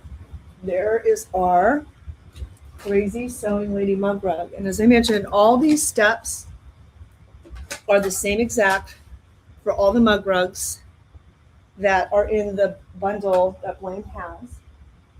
But we have a few more minutes, and so I just wanted to show you the plethora of other mug rugs we have that I offer as well. So we've got a bunch of graduation ones. You did it. I owe my diploma to coffee. I owe my degree to tea. We've got some other great Mother's Day ones, Caffeine Queen, Motherhood Powered by Love, Fueled by Coffee, First My Mother, Forever My Friend. We have a teacher one. Got a bunch of fall Thanksgiving ones. Turkey, football, and pie, oh my. Let's get basted. Whatever spices your pumpkin. Go jump in the leaves. Pumpkin spice keeps me nice. Autumn leaves and latte, please. Mardi Gras, y'all. We've got a bunch of sunflower ones. We also have a whole bunch of Christmas ones. And then we have two different sets. These are done a little bit differently, a different orientation, but pretty much very similar. We have an entire alphabet of the print, and we have an entire alphabet of the script. So those are just a sampling of the mug rugs we have on the website. But if you're interested in getting a sampling of 16, one for every holiday and occasion and season, you can find those on Blaine's, on Stitch It International website. And with that, Blaine, I think that I have finished my time. Great job, Dawn. That I love the mug rugs. That's just such a cool idea. And you know, for people who especially are, you know, drinking coffee and tea, the hot products, man, that just works great. And that's a great gift. I mean, if you wanted to do some for your family or friends as a gift, that would be fantastic. Yeah, and it's awesome too, you know, how just by changing up the fabric, it completely changes the look. Like you could take the same design, like the Crazy Sewing Lady one, and you can just add a different fabric on that right-hand side, and it changes it up. Yeah, I could see that just about the ones you had. That's an awesome idea. Well, we're going to go over all the designs at the end of the show. We're going to do a recap and show y'all how you can get those designs, and from Dawn as well. But hey, Dawn, thank you so much for coming on the show. Great job as usual. We love all the designs, and thank you for doing the exclusive design packs for us. I tell you, they are awesome, and we're going to check them out at the end of the show. So y'all make sure y'all don't go anywhere. Okay. Absolutely. Thank you so much, Blaine. I always love being here, and thank you, Stitch It Nation. Enjoy the rest of the show. Okay, Dawn. Thank you. Talk to you soon. All right, everybody, we're going to keep moving on. And hey, we've got our next guest coming in back by popular demand. I got tons of emails saying, y'all have got to have Mighty Hoops back on. It was just so much information. And one of the ladies said, I could go back and rewatch the video, but I would rather y'all just have them back on. So, hey, we got Jesse and Tiffany Mack. They're going to be here. They are the owners of Midwest Products, which are part of Mighty Hoops as well. And they were here, man, I guess, I don't even remember how long ago it was, 3 or 4 weeks ago we had them on. So y'all give a big Stitch Nation welcome to Jesse and Tiffany. Hey, guys. Hey, guys. Hi. How are y'all? Thanks for having us on again. Well, you know, I got emails. Everybody's like, y'all got to have them back on. There was too much information for me to handle. I was like, well, you know what? That we'll make it happen. So thank y'all. I know y'all got a busy schedule, and thanks so much for coming. You know, making time to come back on and celebrating our Hoop and Stitch event.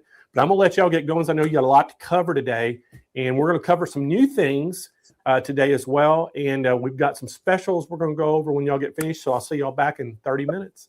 Sounds great. Thanks. Hi again, everybody. Thanks again, Blaine, for having us on. Again, like Blaine said, I'm Jesse. This is my wife, Tiffany. We're the owners of Midwest Products and makers of Hoopmaster and the Mighty Hoop.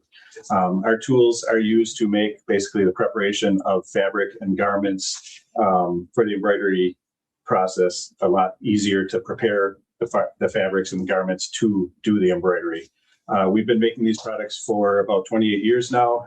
They've been sold in 110 countries around the world, and they're used by companies that run 600 embroidery heads 24 hours a day, down to somebody that just wants to do embroidery for a hobby out of their house. And what that shows you is that basically it doesn't matter how big or small your business is, you really need a easy way to prepare the fabric and garments for the embroidery process. So that's what our tools are all about. We're going to show you some of them today. I would like to first mention the special that Stitch It is running. He's going to go over that after our segment again. But basically what they're going to do is offer a free backing holder with the purchase of any 2 Mighty Hoops. So you can buy a 5.5 in a different size, and then you can choose whatever backing holder you want. Backing holders are usually $40 to $50. So that's a great special to have to get you started with our products. So you might not know what the backing holders are, so that's actually what we're going to start with today. So we do have fixtures and a lot of other parts that help you do hooping. But if you just want to get started with a Mighty Hoop, we have these backing holders that can help hold the backing while you're doing the process. It also helps with smaller items, especially. Some of our fixtures and products might not fit inside of a garment, like a onesie or something else that's very small, Like a tight sleeve or inside a pocket in a bag. Those items a backing holder can be very useful for. Yep. You still want to be able to hold the backing while you're doing the hooping process, so that's what this is for. So I'll show you on, this is a 6 to 12 month Onesie. And so basically what you do is you put the hoop down, the bottom ring down, and you place your backing material over that. And then you use the backing holder here to sandwich that backing over that bottom ring. So that's going to hold it nice and tight the whole time you're sticking this inside of whatever type of garment you're doing. So you're guaranteed that your backing is being held over your lower ring and not being shifted around as you're actually putting it on the garment. So I can push this inside there and just make sure everything is nice and flat and centered up here. And then I'll just drop the hoop on because it is magnetic. These are our magnetic Mighty Hoops. So they basically just pull themselves together. And before you put this on the machine, you do want to pull the backing holder off. So you only need one backing holder. So if you have 3 hoops, you still only need one backing holder because you're removing it before you put it on your machine. This is great for things like onesies, especially because they can get very small and won't fit over fixtures, but it does really work nice with these smaller garments. So another thing we can show you, so I'm going to pull this one back apart here. That to her. Another size we sell a lot of these backing holders for is this 9x3. The 9x3 will work on all of the brother and baby lock 1, 6, and 10 needle machines. It'll also work on the Genomes or the larger machines like the SWFs and other brands of machines. This is a great size for going inside of a sleeve or an item like that. So again, we'll take the backing, put that on there so that holds that nice and tight. And then I will take my sweatshirt here. You do want to put the hoop in through the neck of the sweatshirt versus the bottom of the cuff, so you don't stretch the cuff out when you're putting on the hoop. So I would probably put a mark on my sleeve somewhere because it's hard to see where you're at on the sleeve. I'd put some kind of mark on here. Right now I have a crease running down the middle. It's hard to see in the video, but I'm just going to hoop straight with that crease there. It's right on the top of the sleeve. And then I'll make sure that my brackets are orientated correctly to come to load it through the neck, like she said. You don't want to go through the bottom because this just isn't large enough to go over your bobbin arm and be able to hold the hoop at the same time. Yeah, so again, we just hoop that and I pull my backing holder out so that I can load this into the machine now. So this is great on pant legs, sleeves, anything that's just long and narrow and you want to get inside of. So these are the backing holders. So when you, when we reference the special, this is what we're referencing when you say you buy 2 hoops and you get a backing holder. Yep. So you could buy a 9x3 and a 9x5 or a 5x5, and then you could choose whichever backing holder you would want, even if it's a size that you already have that you're not buying at the time. This special is a call-in special. Because they just don't have a really good way on their website to designate what backing holder you would want with the hoops that you're getting. They'll go over that at the end too. I'm going to show one more backing holder here before we move on. This is just a little bit larger, but this is a toddler shirt, so these are real popular with backing holders too, because again, it's a smaller item. It's really easy to see the seams of a small shirt, unlike an adult shirt when you're hooping. So this is a great way to hoop the t-shirts. Yep. Again, the backing holder holds it nice and tight so that you can just put it inside the garment here. And that backing stays in place like you want it to be nice and stable. You want it to stabilize the embroidery, so you want it to be held in place. There you go. Sorry, find my top hoop. And just press that on there and it hoops it nice and tight, and then you just pull the backing holder off again. Before loading it on your machine. So the next thing we're going to go to, so you can start with just hoops and a backing holder, or even without the backing holder. But if you want more consistent, accurate placement, then you don't have to measure and mark. Being able to repeat it a lot easier. Then a lot of people buy our kit, which includes all the parts that I'm going to show here today. The most common kit we sell would be for the 5.5-inch hoop, and the reason for that is that size will do all of your normal left and right chest hooping, and it'll do smaller items like bags and things like that. So it's just one of the most common sizes that everybody wants. If you have traditional hoops now, it would replace like your 100 by 100 or a 15 centimeter or a 15 centimeter round. This would be the equivalent size of that. So this size comes in the kit. And then what we call our fixture. This is the board that's going to hold the hoop and hold your backing material with these flaps here. That holds your backing while you're doing the hooping. And then it has a lot of ways to consistently place your logos on a garment in the same place all the time. So we'll go over all of these features. And then it also comes with what we call our portable base over here. That's the bottom board. And on top of it is our board called our freestyle arm. Freestyle arm is just another place for this fixture to go. And again, we'll explain this as I go through the demonstration. There is one more piece called our T-square that comes in the kit. Sorry. To find my T-square here.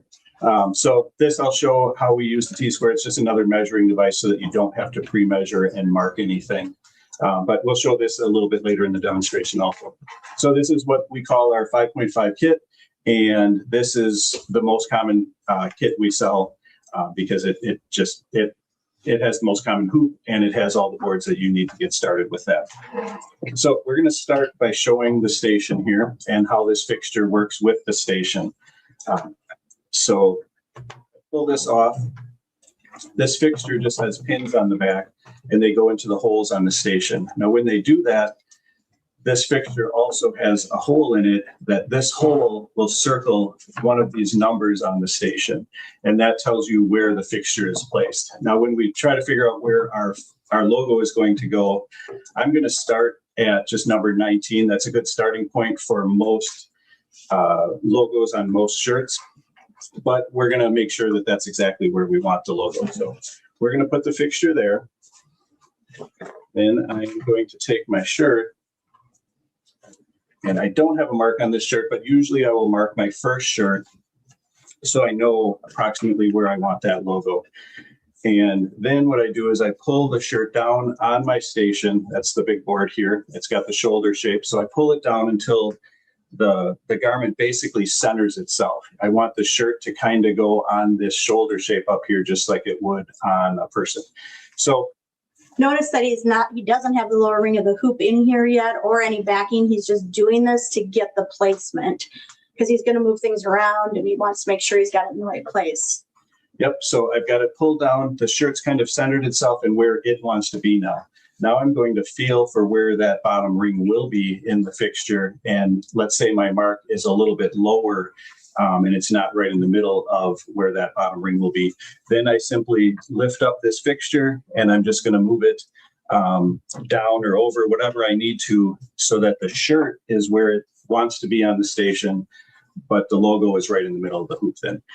Some customers, if they ever have problems with alignment or things not being straight, it's usually because they're marking their shirt and instead of moving the fixture and letting the shirt center itself and be on the board where it should be, they're actually moving the shirt to get that mark in the middle. The problem with that is you don't have the shoulder seams up at the top anymore, so your shirt could easily be crooked or just not in the same place. So again, the shirt's all the way on the board.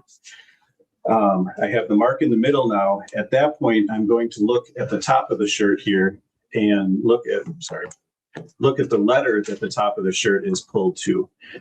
That's going to be something I reference every time I pull the shirt on again, because the next time I pull the shirt down, I might pull it a little tighter, I might pull it a little looser, and then it's basically not going to be in the same place. So you're going to reference that letter. So I'm at letter D right now. And then my fixture, I think I'm at 18. So D18 is going to be my placement for this size of shirt and this particular logo.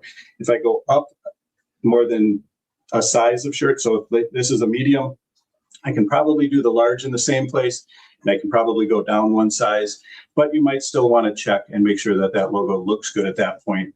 Otherwise, you might just have to move the fixture one number up or down, or maybe your letter changes a little bit. But once you know that, you can document that. So this particular logo on this shirt always will go at, let's say, D18 again. So now that we're all set up, now we're going to start the actual hooping process. So we're going to put our bottom ring in. And when I do that, there's a clip at the top here. We call this just our little slide clip. Clip.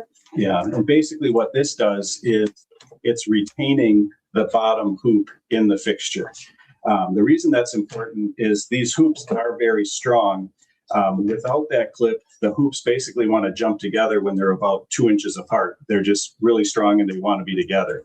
So this clip will retain that bottom ring in there along with this little washer down here. So this hoop is stuck in here until the top hoop comes down, and there's actually these little bumps. That's what these little bumps are for on the hoop. these little bumps will hit this clip as it goes through the shirt and actually automatically push it out of the way. So as it's being hooped, everything's held together, and then it releases that as it's being, as it actually goes through the garment. So everything is nice and tight. So it helps to make sure things stay straight when you're hooping and they don't shift. Because if your hoops are jumping together and you don't have a chance to align first, you're going to come up with a crooked logo. So using that clip correctly, especially when doing things on thin garments like t-shirts or even lightweight sweatshirts, using that clip is an ideal thing to do to make sure you're getting straight placement. Now, sometimes you'll hoop something that's thick, and it'll almost feel like the hoop is not hooping. It's not going through and holding the garment. The reason for that is the garment might be so thick that the little bumps on the hoop cannot go through and push this out of the way. If that happens, it's going to seem like it's stuck in there. And at that point, even with the garment on there, you can just kind of put your finger on there and slide that out of the way, and the hoop will pop right out. Now, if that happens, the next garment of that type I hoop, I'm going to actually take this slide clip, and there are two slots in the top of this clip here. There's a long one and a short one. The long one basically makes the hoop be retained. The short one, if you slide it over there, it will not retain the hoop anymore. So if I'm hooping that thicker item and it seems to want to get stuck, I'm just going to put it into that shorter slot, and then it won't do that to you, and you won't have to slide it out of the way by hand. So this is a normal pull, so I'm going to put it back in the retaining position. The next feature on the fixture is the backing holder. So if you're using the fixtures, you don't really need the backing holders. You want the backing holders on the fixture to be holding the backing while you're doing the hooping process. So we just have these magnetic flaps here. You just lift it up, put the backing under, and put them back down, and that'll hold one piece, even two pieces of backing. If you don't have the correct weight and you want to use a few pieces, you can put that under there also. So once the backing's in, I'm going to pull my shirt back over the board. Now again, I'm going to slide it down to that letter D, make sure I'm in the same place. I'm going to make sure the shirt kind of centers itself up and looks straight. I can look at the seams up here to make sure they're along the top, but some shirts aren't even sewn correctly, where the seams almost have to be off for the shirt to be actually correct on the station.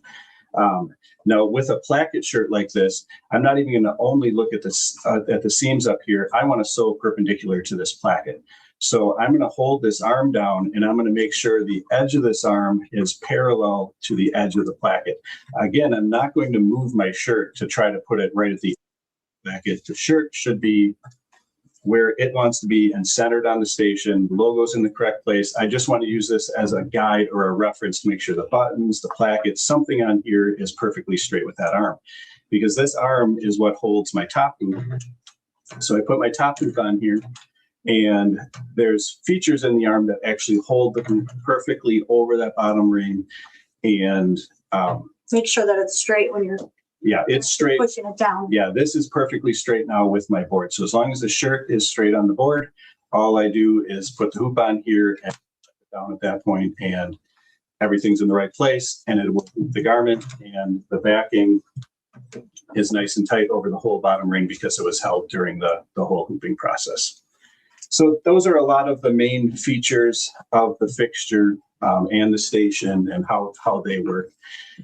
Now, if you wanted to do a logo straight across and same distance from center as whatever you put on this side, you already know you're at D18.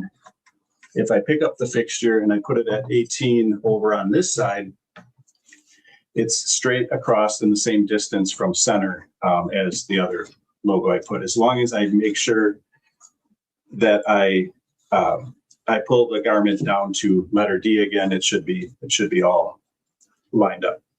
Okay, so that's the main station. Now this fixture is what we call an arm fixture. It's designed just for this 5.5 hoop. It has arms on it. It is only going to fit this one size. I am going to show an adjustable fixture for the station after we do the next part here. That will hold a lot of different sizes, but for the station doing left chest, you really want this dedicated fixture. It holds it all over, and you can do a lot of different items. So now move this over here.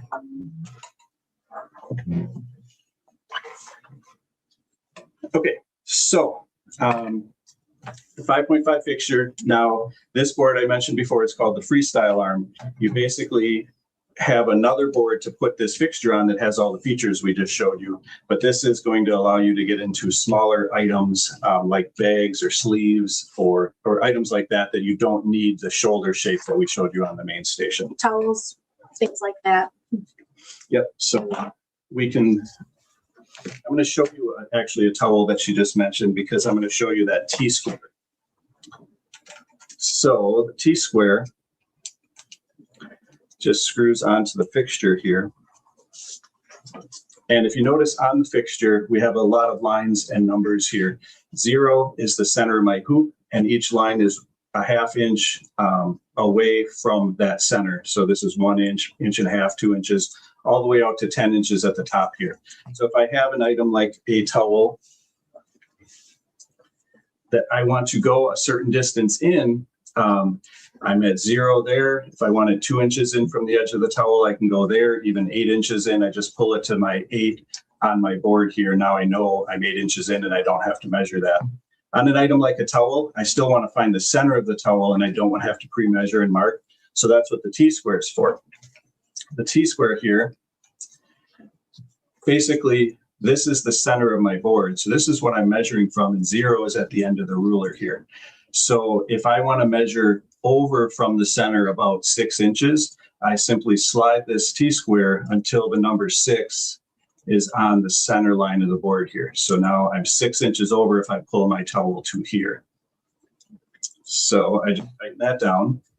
So this is key if you're doing more than like one towel. You don't have to measure and mark each towel. You just decide where you want the placement on the first one, set your T-square to the correct placement, pull your towel on the portable base here, and then just hoop it. So now it's real easy to just hoop multiple towels in the same place. Yep. So what we find customers doing is actually pulling the towel right to the T-square. This part of the T-square is not really for measuring. You're going to use the lines on the fixture itself to get your depth.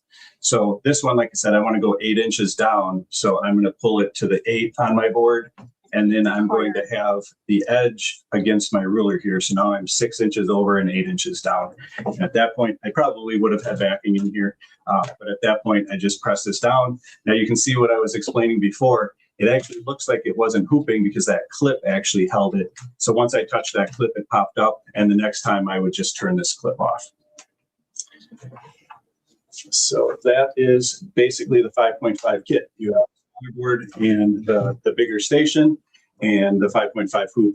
So that gets you started with all of that. So the next part I'm going to go to here is adding the adjustable fixture to the stations that I could use like a full front or a full back. So I'm going to take this top part here.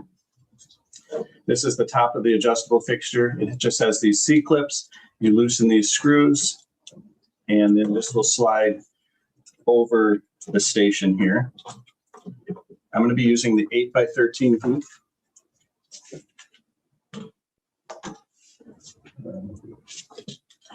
And I'm going to put the bottom on approximately where I want this hoop to be on the station. So if I want the logo somewhat down in the middle, I'll probably pick a line here, maybe around there. And then I just thread these screws into the holes. And then what I do, I put the bottom ring in so that I can figure out where this top adjustable piece goes. So I just rest that against there. I tighten up the screws. And now I'm set to use the 8x13 hoop on the station here. So again, if you had a bigger hoop, this would just adjust a little bit differently. And you could use multiple sizes from an 8x9, a 10x10, an 8x13. All of those hoops would be held by this adjustable fixture on the station. It would technically hold the 5.5, but you really don't want to hoop in the middle of the station, usually with the 5.5. That's why you need that dedicated fixture we showed earlier. Now I think we're going to show, We got 2 minutes. I think she has a graphic for a lot of the hoops that we have. Let's see. So we have over 35 sizes of hoops, from these sleeve sizes. All the way to larger. Well, we can just, their graphics not working right now, but we can just kind of go over some of the sizes here. We have anything from a 4 1/4 inch square all the way up to a 17 by 16, which I have here. Now, these don't fit every machine, so you have to verify your model and your machine make before you can figure out which hoops you can use. But the smaller hoops, most all tubular machines can use those. Yep. Yeah. So this is one of the largest hoops. We don't sell a lot of these because there's not a lot of models that can actually hold this large of a hoop. But the 813 that I showed a minute ago, it's 11 by 13. This is a very common size for the SWF machines or some of the other larger commercial machines that are on the market. This one in particular will not fit the brother and baby lock. Those machines are basically limited to about an 8-inch depth. So the 8 by 13 is about the biggest largest size for that one. Yep. Yes. But we have other sleeve hoops. This is a 12 by 3. We had showed you the 9 by 5, but we have a 9 by 4 1/4. That's great for sleeves that are a little wider, or if you get into some of those pant legs and you want a little bit more width for sewing, then that's going to hold a little bit larger embroidery design than the 9 by 3. So there's lots of different sizes you can choose from depending on the type of embroidery that you do. But I think we're almost at the end of our time here. I guess, are there any questions that anybody has? Yeah, we'd love to answer any if you've got any. It's brother single needle embroidery machine needle. So there is a single needle brother and baby lock, as long as it's the tubular machine, not the flatbed machine. Yes, that is the only single needle machines that this will work for. Yep.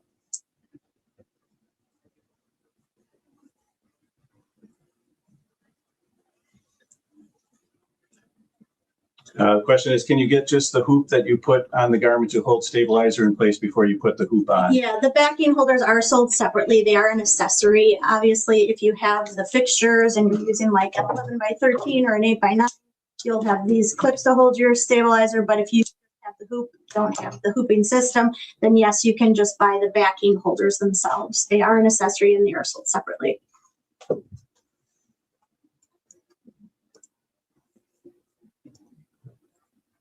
Oh, there we are inside of all of our. I think let's get out of the way. So now we lost our hoops. Yeah, so we have lots of sizes. You can go to Stitch It's website to see. Now, when you do pick a size, you do want to look at, like, our sizes are by the approximate inside of the hoop itself. If it says it's a 5.5, that's the approximate inside size, but not what you're going to sew. Some customers of Brother, Baby Lock, and Janome machines, their hoops are actually labeled by the size they can sew. Their machine hoops are. Yeah, but our hoops are the size of the actual hoop because we sell them to all different brands, and every machine can sew a little bit different size in each hoop depending on the size of their presser foot. We usually say about 3/4 of an inch to an inch less than what the size says. But if you go on Stitch It's website, on each size, they have a list of the actual inside size and then the approximate sewing area of each of those hoops. So be sure to watch for that. Good rule of thumb is if you're using the 5.5 Mighty Hoop, you know for sure that a 4.5 inch design is going to fit in there. You can probably get another 1/4 inch in there too, but you're guaranteed about a 4.5 inch design size on a 5.5 hoop. Can Mighty Hoops be used on Brother? Oh, single needle. The Brother, like Personas, PRX1, PRS 100, those they can be used on, but any flatbed Brother machine, unfortunately, they do not work on flatbed machines. Is the backing holder available in all sizes? That's a great question. It is available in almost all the sizes we make. But we really only suggest it for the 8 by 13 and yeah, smaller. 8 by 13 and smaller. Once it gets bigger than that, it just doesn't it's not as easy to apply it to the hoop. And that's when we usually use fixtures and things like that. We do make them, but Some people love them for their larger hoops, but our preference would be to use the fixtures for the alignment and things like that. When you get that big, it just gets a little more tricky. and usually you have extra room in those garments to get inside, so the fixtures work well, where the backing holders are great for those really tight areas. Yep.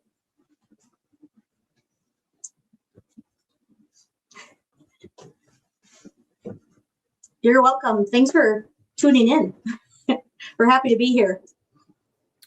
Well, thanks, Jesse and Tiffany. Great job again. And I tell you, we have one of those hooping stations here at the office, and it's, to me, it's a game changer. People out there, if y'all want, or have multi needles and y'all are wanting to do production, this is the only way to go. I tell you, it's such a great thing. And thank y'all so much for coming on, and thank you so much for participating in our promotion. And I'm gonna tell everybody how they can get it. Hopefully, we'll have y'all get on here real soon. Okay. Okay, Awesome. great. Thank Thanks you. for having us. Have a great day. All righty. Okay, everybody. So our special on this is if you buy any two of the Mighty Hoops right now, you're going to get that free backing holder. Now, the Mighty Hoops, they start out at about $125. They go all the way up to about $220. And we have a lot of different sizes in those magnetic hoops. And these things are just incredible. Really do love them. And Roger, if you could show the backing hoops again, all the different ones. They're all the different sizes. So what we're going to do is any Mighty Hoops you purchase, any two, you get a free backing hoop. Now, if you want to just buy the whole hooping station, if you buy the whole hooping station with a hoop, we're also going to let you have your choice of backing sizes. So it doesn't necessarily have to be two hoops. It could be the hooping station plus a hoop, and you get that free backing holder. So again, look at all the different sizes we have in that. And this is a call-in special. So you will have to call in, because you'll have to tell us, hey, here's what I want to order, and here's the size of the backing holder that I want.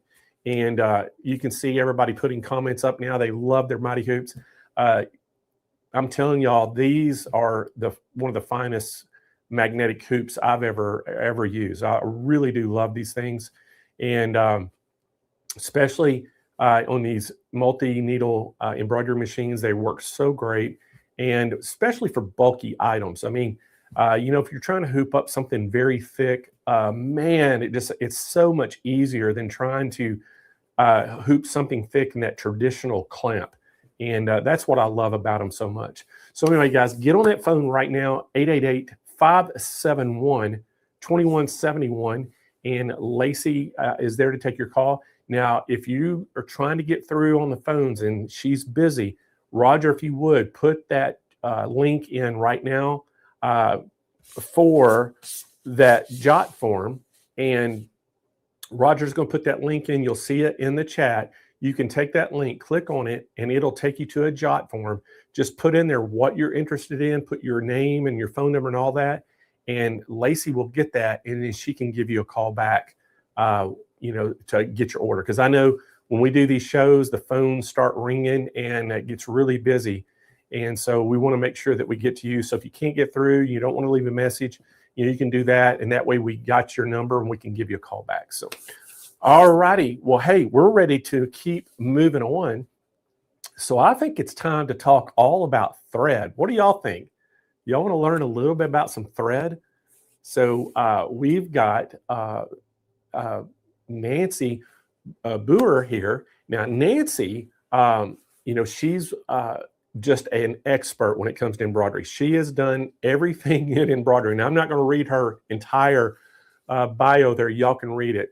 But Nancy's, she knows how to run an embroidery business.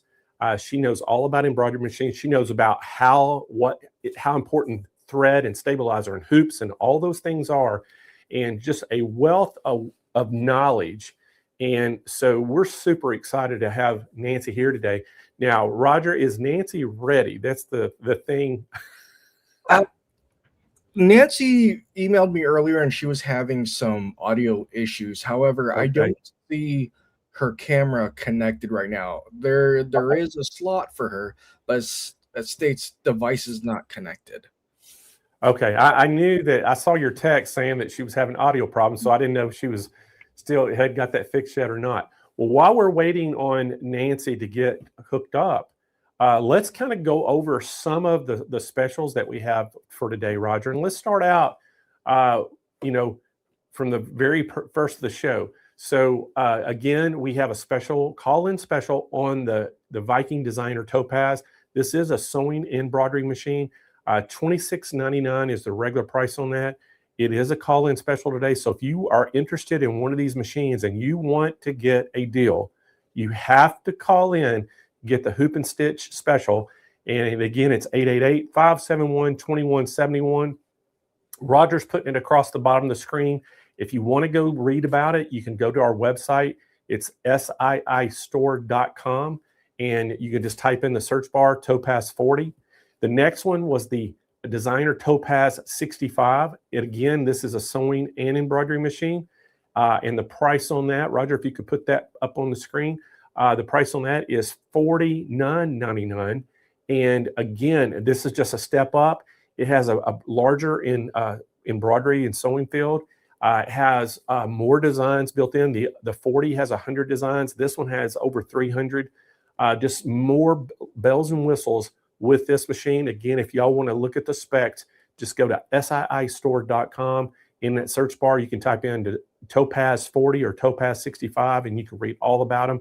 Another great price on this, $49.99, and we do have that call-in special on it if you want to save some money on that. So 888-571-2171. The next one, Roger, let's go to the next special, and let's go to Dawn Chace's designs. Now, here's the great thing about Dawn's designs. Look at all those. There's 10 sets to choose from. So if you look at each set, look at all the different designs that are in that embroidery set. These are $36.88 starting, and they have different prices.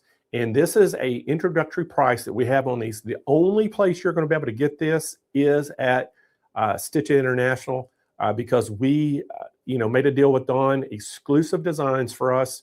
Now you can get the designs individually off her website, but you can't get the design bundles like this. You only can get them here. And again, if you want to go check them out, you can go to our website, siistore.com. Up in the search bar, you can just type in, creative applique, or I think you can probably even put just Dawn Chace, her name. It should go there, but I would just put designer applique bundle, and that definitely will go to that page, and you can look at each one of these and see what designs are actually in each bundle. But so many great designs, and I tell you, she is very talented when it comes to that. All right, and the next up, the other special we just talked about was the Mighty Hoops. And again, every 2 hoops you buy, you get that free backing holder. And then I'm going to even throw this out there. If you just want to buy 1 hoop and you buy the hooping station, we're still going to let you have your choice of size on a backing holder for free. But this is a call-in special. These hoops start at $125, go up to about $220.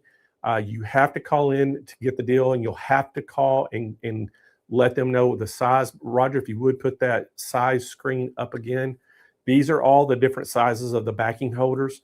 And again, y'all can go back and look at the video. If you need to get these sizes, stop it right here where you can kind of get the sizes. If you need to call in and do this, 888-571-2171. And again, Roger, let's just go down through some other specials. Now we're going to talk about, kind of do a recap of the machines that we had on the show since the whole month. So if y'all remember the very first show, we had the MB4 Janome multi-needle embroidery machine. The price on it is $49.99. We have a call-in special on this. We do offer financing as well. So if y'all been interested in thinking about a 4-needle, get on that phone and give Lacey a call, 888-571-2171, and let her know that you want to, order one of these. It is a great special on it today. The next one that we had on that show was the MB7. Now this is a 7-needle multi-needle machine, $59.99 is that price. And again, it's a call-in special, financing available. You have to call us to get the special.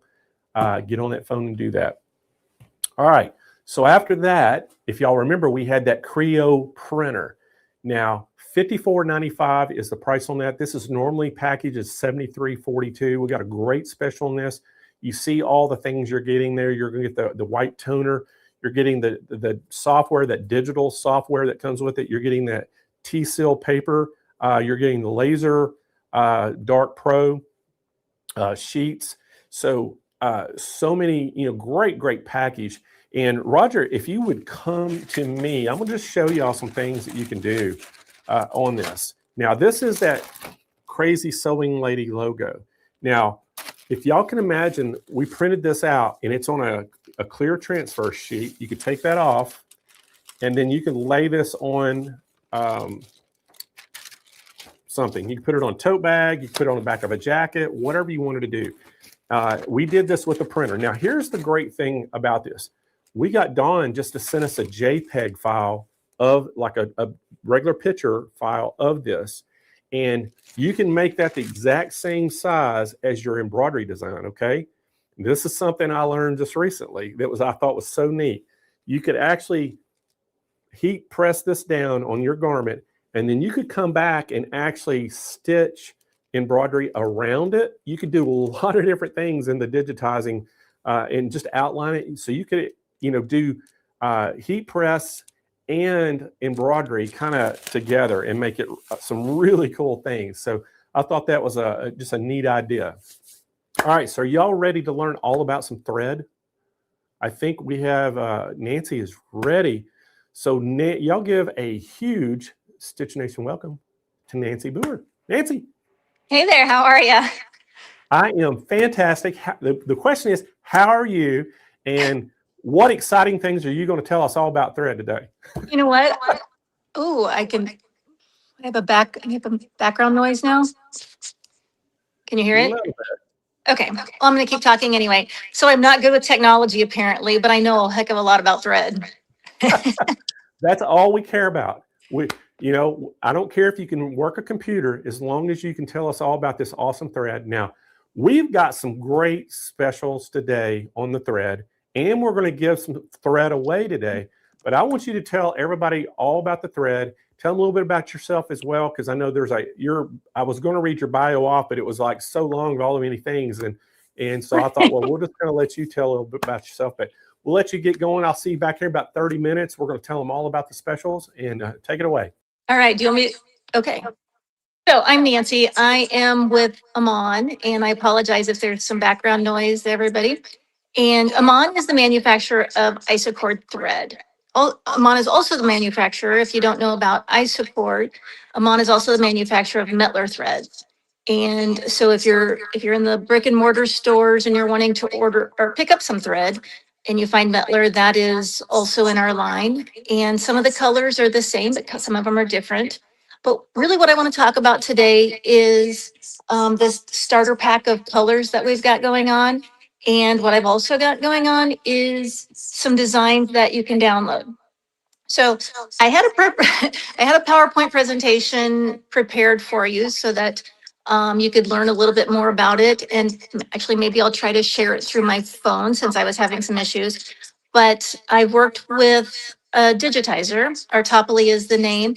And we have put together a bunch of designs that you can download. Some of them are free and some of them are for purchase, but all of them use the thread in this kit. This is a 24 color kit. And I guess since I'm using my phone, you can take a look at all of the colors that we have here. So 24 colors, and this design is actually quite cool. And there's a reason behind the reason that I asked Anna at Artopoly to do this type of design. This design is a fringe design. If you're familiar with the fringe design, once we stitch these long satin stitches, the thread on the back can be released and then it makes a fringe. And I'll share some pictures with you in a little bit. But the reason I did that is we have a new thread coming out later this year. So this is a teaser. Not everybody can get this yet, but This is a water soluble thread. I'm sure you've all heard of water soluble stabilizers where they disappear with water. This is a water soluble thread. And you may think, why would a thread company want to create thread that is water soluble? And there's a great reason for that. So Amon is not just an embroidery thread company. We are thread for everything that you can think of that has thread in it. So if you look at your pants, your shoes, the chair that you're sitting in, if it's got any upholstery, anything on it, we do those types of threads, parachutes, tents. We work with Louis Vuitton and a bunch of large name brand companies. And so when you buy a garment, and I was just noticing this on a garment that I had yesterday that apparently didn't have this thread, but this thread, when you wash it, when you throw it in the wash machine, it disappears. So when you buy a pair of jeans or something and there's a tag that's stitched on there and you pull the tag off, but there's still a couple stitches of white thread on there, you currently have to go snip the thread with your scissors to get it off. But this thread, once you throw that garment in the washing machine, it will disappear. So as a thread company, we make this and that's a great use for it. But we're always thinking, how can we use some of our threads in the embroidery industry? So this thread is water soluble. So when you create something like this, all you have to do is you can throw it in the wash machine, or you can get a spray bottle and spray the thread with some water and it dissolves. And so the fringe look comes out.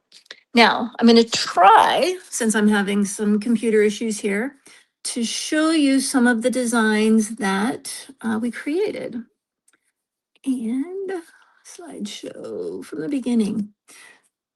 All right, I'm going to try to turn this camera around if I can.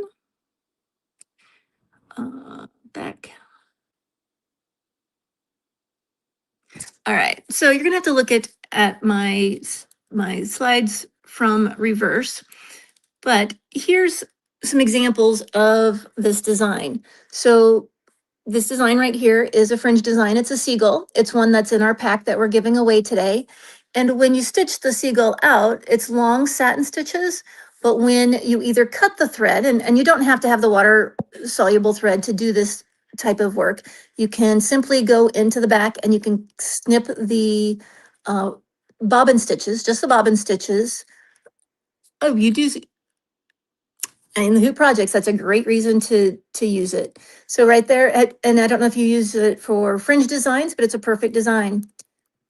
Here's another item that's in our pack today that's free for download. There is a beach towel, and the edges of the beach towel are fringe, and the fringe on the umbrella there as well. We also did a couple of parrots, and you can see that the feathers on the parrots and the palm tree are all fringed. Here's the exact design that I've got going on here. All right, so all of these designs are available for download, and clearly that's backwards to you all, but it's Artapli, ARTAPLI.com. And if you go there, you can download these designs. Now, what we've got going on here is 24 cones of our thread, and this is part of our special for today. And all of these threads, these are 5,000 meter cones, and we are doing, grab my notes real quick. We are doing this kit of 24 cones for $124.99. Okay, regular price, this kit is $262.80. So you've got $137.81 in savings. So you can take a look at all those bright, beautiful colors. And you can order them today through Stitch It International to get that special. Now these, I'm going to take these out of there. Those are not included. But you can download those designs. And I'm going to try to turn my camera around again. Front camera.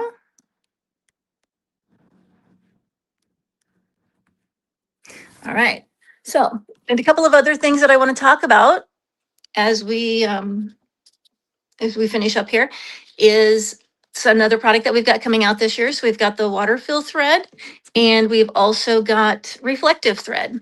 Reflective thread is will be available, should be next month.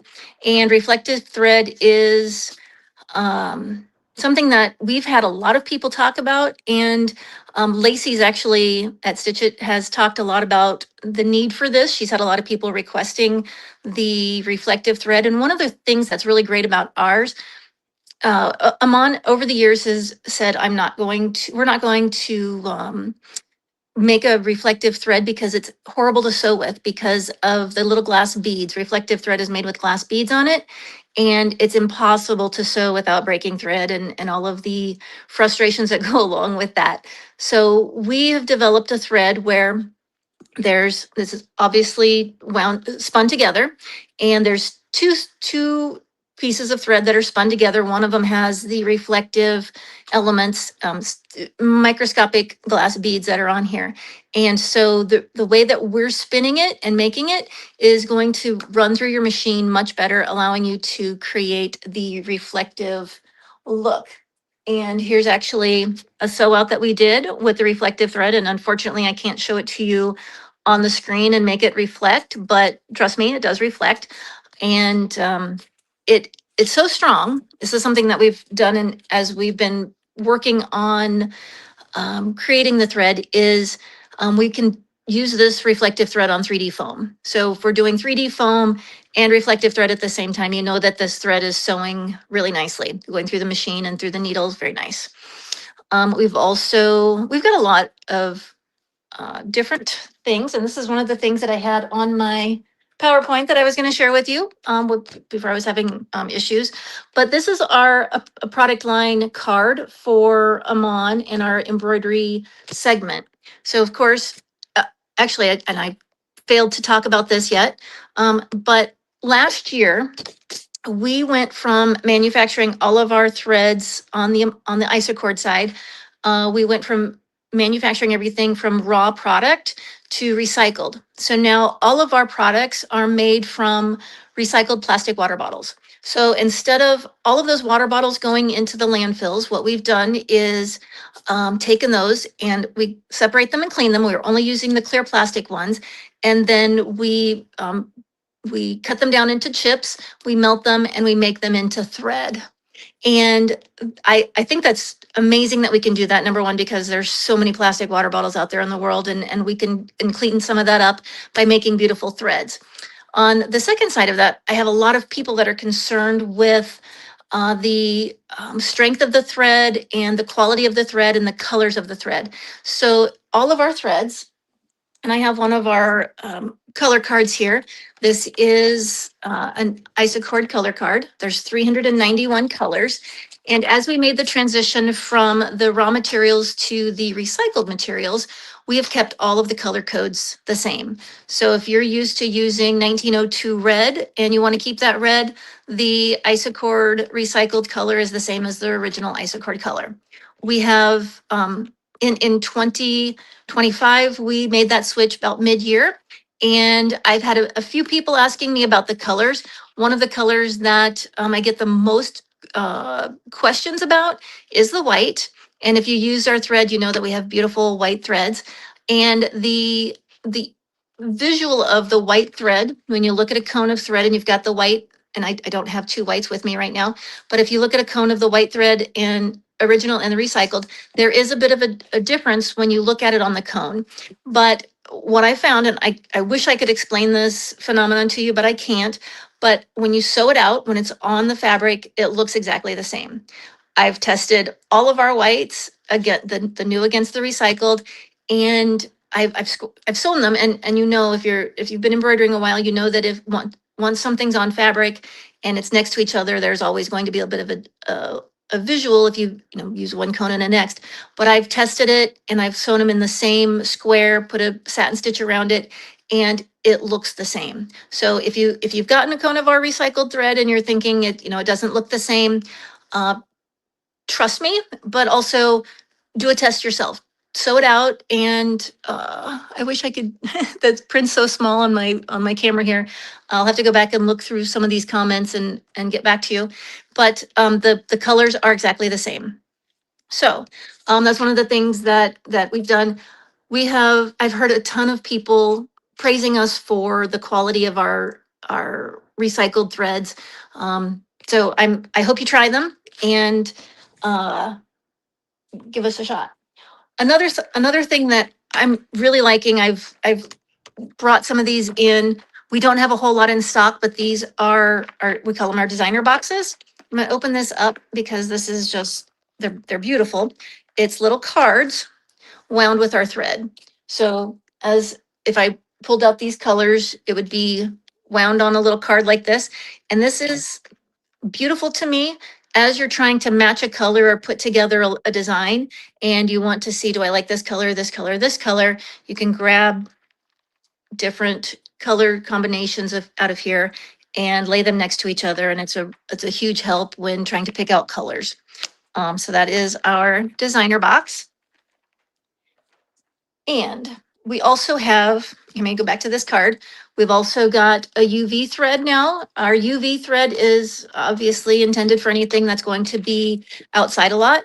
So if you're doing any cushions for patio sets, or if you do a lot of golf things, maybe you have somebody that's a golfer and they want to make sure that their bag, the embroidery on their bag doesn't fade, the UV thread is a perfect solution for anything that's going to be outdoors. We only have that one in 20 colors, but if your customer or you are wanting red, we have one red. If you want an orange, we have an orange. We don't have the full array of colors that we have in the Isacord, but we have enough to move forward with using the UV threads. We've also got some variegated threads, or the multicolor threads. Those are a lot of fun for very creative projects. If you haven't tried it yet, I would suggest giving it a try. Those are available in 1,000-meter cones only. We've also got the glow in the dark. This one's a lot of fun at Halloween time, but also at night for bands or concerts or anything. That's a lot of fun. Or eclipse, if you have, if we're getting ready for an eclipse, which I used a lot of this back in 2021. I live in Nebraska and we were right in the path of the eclipse. And so I had a lot of fun with that one. We've also got some Saba. I'm going to pick this up real quick. This is sewn with our Saba thread. It has more of a matte look to it. And so this is something that you might see actually in the thread in your jeans, the seam on your jeans. And as a thread company, as I said, we make all of these threads and we try to see which ones we can use in the embroidery world. And this one just is a very beautiful thread, and it doesn't have all the shine that our Isacord does, but it's in the same size. So if you're wanting a 40 weight thread, we have it in that. We also have some larger sizes and we also have some smaller sizes. We also have Sabatex. If you know anybody, or if you're into making Letterman jacket emblems, we have the thread to do that. We also have Seraphyl Fine, which is, we have different sizes in this. And if you're using a 60 weight thread, we have a 60 weight solution. We also have 75 and 100, which are extremely small threads, but you can get a lot of detail with those. I recommend only going down to 60 weight, but if you're wanting to play with some different threads, that's something that we have. And then we have metallics, and I have one of our metallic color cards here. We have a wide variety of beautiful colors for metallics.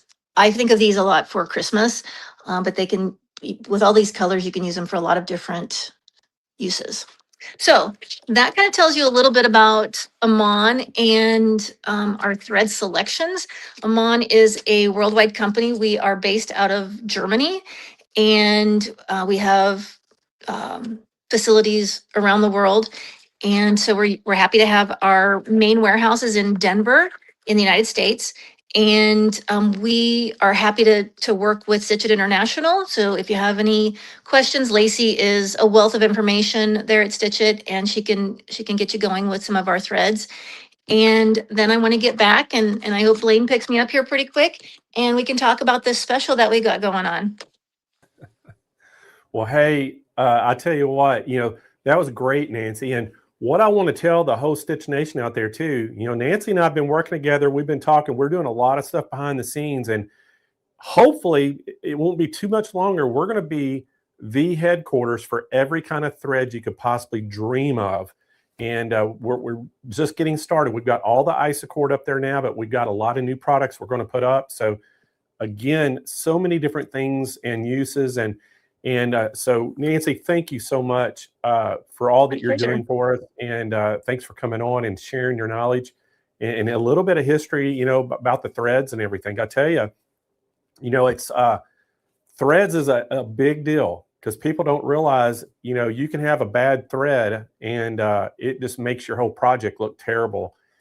So, You know, something about it is, you know, you think of thread as being small, but everybody's branding themselves. Their logos go on their chest, and if this small, seemingly, I don't know, unimportant, but it is so important. Wow. If it doesn't look right, the brand looks terrible. Like this is the image that people are presenting to the world on their clothing, and so having a beautiful thread doesn't, you know, the looping and no skip stitches, all of the things. If your machine's set properly, can sew beautifully. There is a machine from ZSK that runs 2,000 stitches per minute, and ours is the only thread that they put on their machine when they're running that fast, because then they know it's not going to break. So it is a quality thread that it's and beautiful. It's got a beautiful sheen to it. One of the things I was talking about earlier is our recycled thread, and the recycled has just a little bit higher sheen than the original thread does. And so some people think that that's a negative, but so many people over the years have been, you know, rayon thread is so much shinier.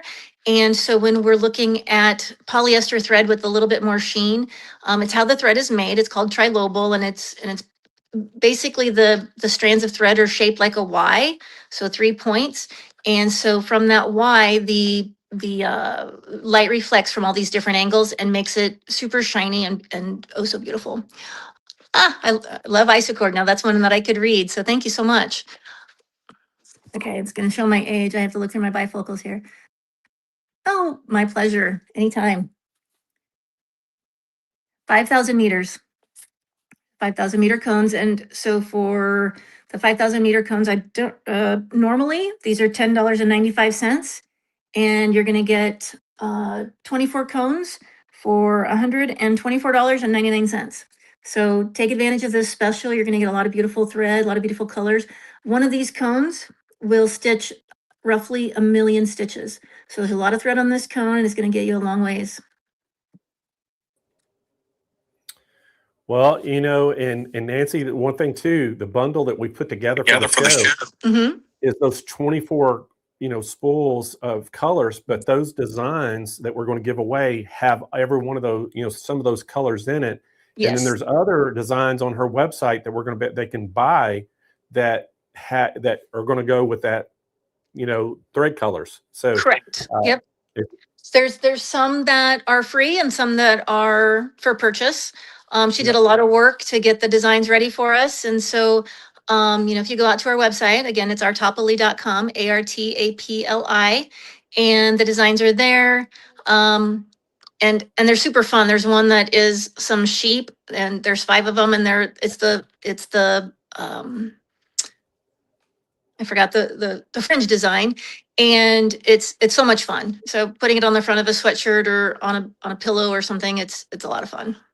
So with I know right now you're going back and you're cutting the bobbin thread to get that fringe, but going forward, if they use the water soluble, once they just get it done, they just throw it in the wash and it would fringe up, correct? Yes, or even just get it wet. You don't even have to throw it in the wash. You can just get it wet, and the thread will dissolve, and then it'll take out the bobbin stitches.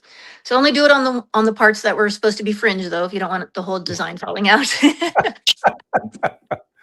Yeah, that would be good. All right. All right, Nancy. Well, hey, thank you so much for coming on and sharing all that. And hopefully we'll get you on here again soon. And especially we got to talk about some new things that we're going to be doing later on. So, but I got to show them all these specials now.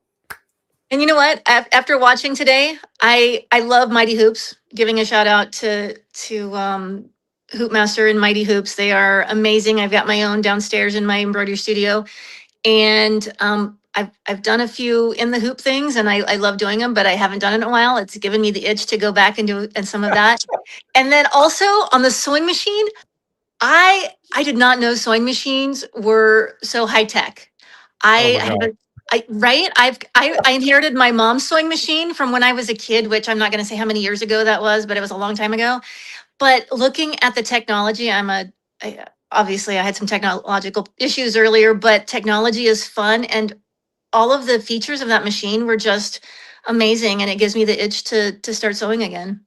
You know, it really is amazing. And I mean, I can just think back in the last 10 or 15 years how it's evolved. I mean, it's just crazy all the things that you can do. But one thing we're going to do next week, you'll have to tune in and watch, Nancy, is, we're going to have the FOF demo. And so we do that demo. How did I forget her name, Roger? Meredith? Meredith. Oh my gosh. I couldn't believe I forgot Meredith's name already. Gee. Anyway, That's okay. I Meredith, couldn't think of the word fringe a second ago. I got you. man, I tell you what, Meredith is going to be next week. She's going to come back, and guess what? She's going to do a demo with Isacord thread, and she's going to demo out one of these designs. That's fantastic. I love that. So everybody will get to see the design, the colors of that design in the Isacord thread, and so she's going to do that. So we got to get that all lined up, but she's going to do that next week on the FOF machines, and looking forward to that. That's fantastic. Yeah, I'll make sure she's got the thread she needs. All right, sounds good. All right, well, thanks, Nancy. Have a great day. Okay. My pleasure. You have a great day as well. All righty. Okay, everybody, let's talk a little bit about these packages. Now, we have 2 packages, and let's talk about this 24 pack. We're calling it the design pack right here. And guess what? I'm going to even beat Nancy's price $5 because I'm going to sell it for $119.99, not $124. So you're even getting even more savings today.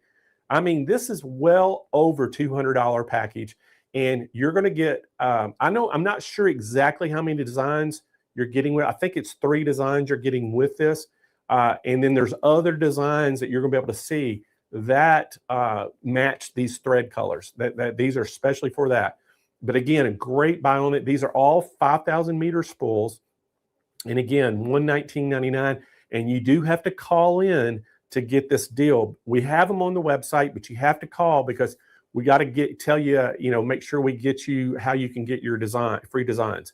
And again, it's 888-571-2171. And I promise y'all, you will not be disappointed in this thread, because here at Stitch It International, we're the exclusive distributor of the SWF embroidery machines.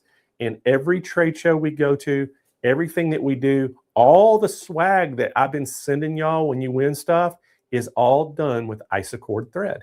So just FYI. All right, so this is a great special right here, $119.99. Now, guess what? We got another one. Now, this next special, this is the Ultimate Embroidery Starter Kit. Now, this is the one we've been giving away. Now, the only thing different with this one, we're going to sell it for $99. It comes with 18 spools of thread. Now, these spools are 3,000 meter. You won't find those anywhere else. This is an exclusive thing that Nancy did. 3,000 meter spools. You see the colors that you're getting right there, 18 spools. And not only that, you're going to get 2 packs of bobbins. You're getting 2 packs of needles.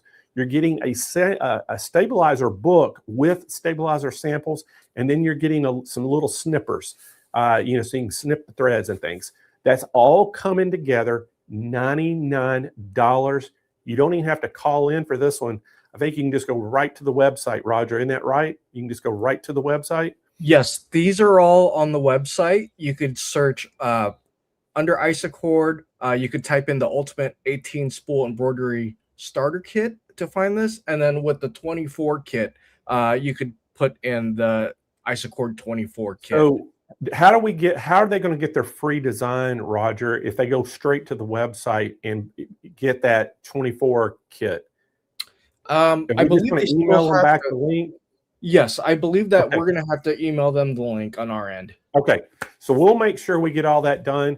If you want to go ahead and just go straight to the website to get either one of these bundles, you can do that. And then we'll just make sure that we follow back up with you and get you a link to where you can go download that free designs that come with that 24 pack. And then with this 18 pack, you're getting what you see on the screen along with that stabilizer book that's coming with it. It kind of explains the stabilizers. But again, crazy price on this, $99. And again, they're 3,000 meter spools. You can't buy those anywhere. These are going to be only here. And these are the same kit that we're going to give away today. At the end of the show, we're going to give some of these away. So anyway, Roger, I think that was a pretty good show today. Yes. Thank you so very much, Nancy. I've seen everybody's reactions, and they love those threads. Yeah, we definitely got to get Nancy back on and do some more thread. If y'all enjoyed, the thread, all the things that we did on the show, go put it in the chat right now how much you like the thread, and let us know some more things that you might want to see. Because next week we're going to have stabilizer. We're going to talk about. We're going to talk about some software, digitizing software, and again, more machines. So, we're just trying to kind of give you everything we can. But if you want to see some, regular Wednesday shows that we spend the whole hour, on something, let us know in the chat right now what you'd like to see. Because tell you what, we'll make it happen. So, Roger, we got a lot of stuff that we got to cover product-wise. So let's go ahead and talk about it. And I think I got to the Janome MB7 was the last one that we talked about. So let's talk about the embroidery designs from Reen Wilcoxon at Embroidery Garden. Now, these are $69.99. These are exclusive for Sewing Machine, Stitch International. And what you have to do is you have to go to our website. You can type in Embroidery Garden in the search bar. And is that how we can find them, Roger? I remember I had trouble finding them, but when you find the design, it takes you to Reen's website to purchase. So, because we don't have them all loaded. So Roger, how do they do this again? So I'm going to our website right now, which is siistore.com. What you're going to do is you're going to go under supplies. That's it. I forgot. Yeah. Show them can we share your screen? I can't on this one because it doesn't show it. Here, hold on one second.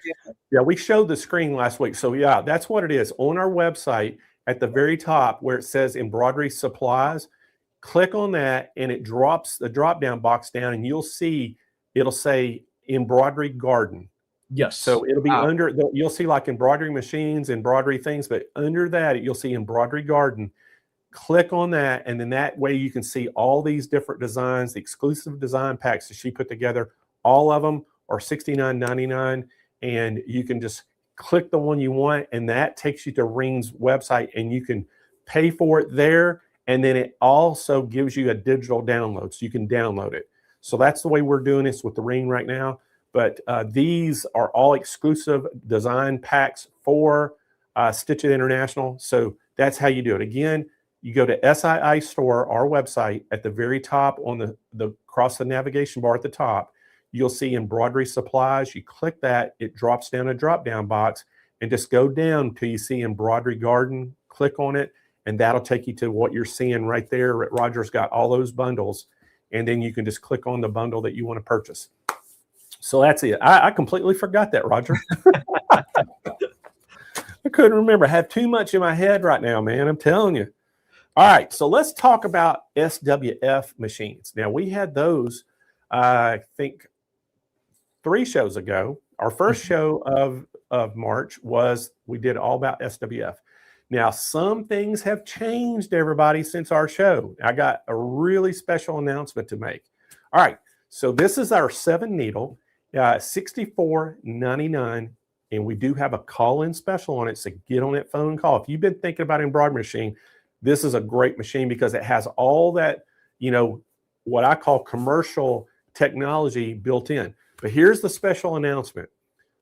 It will do wireless now, so you can take the software that comes with the machine, put it in your computer, wirelessly transmit it to your machine. And then the big thing that we got coming out, we're going to have a cap driver with cap hoops. and they're shipping it to me now from the factory, and I'm going to test it. And if everything is good to go, we're going to launch that, and then you'll be able to add a cap frame and cap driver with this, and that is a game changer, I'm telling you, because then, and this machine has enough power that you can do any kind of structured hats, the structured that even have the plastic strip down the middle. And I don't know if y'all been noticing, but a lot of companies out there are doing an embroidery. They do it on one side of the hat. Now, that drives me nuts. I'm sorry. Everybody thought it was a trend. It's really not. The reason they started doing it is because they started putting plastic in the middle of these structured hats, and the needles get hung up in it and breaks the needle, or it just doesn't have enough power to penetrate it. And that's the reason they say, okay, well, let's just make it easy. We'll shrink the logo and put it down on one side. Well, guess what? With this, you don't have to do that anymore. So that is it. The other one, we talked about the MAS 12 needle now on our show. Now, Roger, this one, if y'all remember, the price is $12,999, and this thing is just a dream package.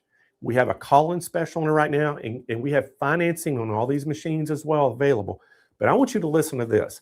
Not only do you get a 12 needle for that price, now look at the price and compare that to other brands out on the market.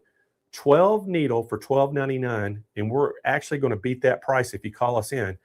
But here's the great thing about that. All the things you get with this is incredible. Not only are you going to get a stand that comes with it, you get the stand. You're getting the software. You're going to get 5 hoops, or 5 different sizes of hoops, 2 of each size. So that's 10 hoops. So that way, while you're, sewing or embroidering, you can be hooping up your next garment. Then we're also throwing in the cap driver with 2 cap frames. So you're getting that entire package for less than $12.99. That's our regular price. We have a call-in special. I can't tell you what the regular price is, or the special is on air. You have to call in to get it. 888-571-2171. And Roger, I think that was our entire products from 1st of March. Is it not? Yes, I believe that's it. We should have timed myself and see how long it took me to go through all them. All right, That's so a lot of great deals. Are y'all loving what you're seeing? I didn't get to see any of the chat, Roger. So, anybody got anything that they want to see? I believe that a lot of our viewers are happy with all these packages. Is there anything that anyone else wants to specifically ask about any of the packages that we're selling for March? Yeah, put them in the chat right now. And then we're getting ready to do some giveaways, and I got to show them the new giveaway in person. Oh, hold on. Hey, Linda Brooks. I see Linda Brooks said, are there ways to convert your PES designs to SWF formats? Yes, if you have digitizing software, you can. You can convert any design with digitizing software to whatever format. Hope Bird Sewing Creations. Are all of these prices good for the whole month? Yes, except for the Mighty Hoops. The Mighty Hoops, everybody, it ends on Monday next week. The 23rd, close of business on Monday. Those specials are over. But everything else you saw goes all the way through March 31st, which I think is a Tuesday, if I remember right, Roger. Is it? I am moving the wrong mouse. It is the Monday. So Monday. You have end of day till Monday to get your orders in for Mighty Hoops. All right. So 2 Mondays, 2 important Mondays. The 23rd is the Mighty Hoop special, ends, close of business. And then all the other specials, March 31st, Monday, close of business. So really good. All right. So y'all ready to see our new design, our new giveaway? Now, the only problem with this, Roger, this giveaway is I'm limited on the sizes that I have right now. Okay. I think I know where you were inspired for this next giveaway. So I have, you do know where I was inspired. They're going to know. Everybody that been watching the show, y'all are going to know what inspired me to do this. Right now, all I have in this next giveaway that we're going to show is medium, large, and extra large. Nah. Are we going to get more sizes in though, Blaine? Well, yeah, I'm hoping to get more. But here's the thing. I've also got men's sizes. Oh, okay. So if somebody needs a bigger than an extra large, they could probably get a men's extra large, and it would be like a women's double X. But I think it will just button wrong. I don't remember which way. See, the buttons are like, I don't remember. See, how's it? Oh, yeah, the buttons are on the right side on the men's, and they push through. And I think a women's, the buttons are on the left side and push through the button hole on the right side. Is that y'all correct me? Slippers? Yeah, let us know, because I may have bought a women's. I'm pretty sure that I think the buttons. Oh, hold on, I don't know. Yeah, I think the men's the button hole is on the left. I may have got that wrong. Button hole's on the left, the button's on the right, and it goes through. And then on the women's, it's opposite. Y'all correct me if tell me that. Oh, somebody said I'm correct. Sandra Cummins. Thank you, Sandra. All right, y'all ready to see the new giveaway? There you go. Look at that. It's a jean jacket, but look what's on the back. Really cool. So get that a little closer so everybody can see it. So that is one of our giveaways today. And so here's what I'll do too. If whoever wins it, if we don't have your size in it, then I'll just swap it out for something else. Well, y'all email the info box. They'll tell me, and we'll get it all worked out for you somehow. Then I showed these last week, but they weren't done. We got some different color tote bags. These all have the crazy sewing lady logos on them. I think I'm making it not focus very well. There it is. So we got 3 different colors of tote bags now. So Roger, I think let's go ahead and give a jean jacket away. What do you think, since we already talked about it? I think that would be a great start. Let's do that. All right. So again, if I don't have your size, whoever wins this, again, I have medium through extra large. I do have some men's sizes that we could possibly convert. Again, I think the buttons will be on the wrong side for you, but I guess that'd be like instead of putting your jacket on with your left arm first, it'd be like putting your jacket on your right arm first. Anyway, I think got that wheel ready to go. Getting it on right now. We got some spinning music today. Yeah, I like it. I'm lost here. There's so many stills we have today. Okay, there you go. And let's get this up. And all right, everybody. Roger, let's get us a winner. Good luck, everyone. Good luck. Thank you for joining us today.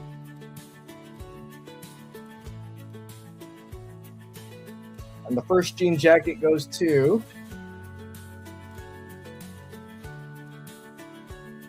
Eartha Lewis. Eartha Lewis. Congratulations, Eartha. 9991. All right, so Eartha, here's how you're going to claim your prize. Watching today from YouTube. We need you to email info@stitchitintl.com and just give us your full name, your shipping address, let us know what size you need. And like I said, if we don't have the jean jacket in your size, I'll swap it out for a puffy jacket or something. We'll get you fixed up with something. We'll see how we can make it work. All right, Roger, let's give the tote bags. And what we're going to do, we're going to give you your choice of the super size tote bag, the black one, or the smaller size. And if you want to come back to me, Roger, y'all can see the size of the blue one just by reference. Boy, I'm holding it right there. So you can kind of see the size. So it's not just real big, but it's a nice, good size. And then the black one is almost double the size. It's really big. So we're going to give you your choice of the black, blue, or red. And we're also going to give you your choice of either Crazy Sewing Lady stitched on it or the Sewing Coffee and Chocolate is all I need logo. So we'll let you pick which one you want. And so Roger, let's spin that wheel again. Spinning. And good luck, everybody.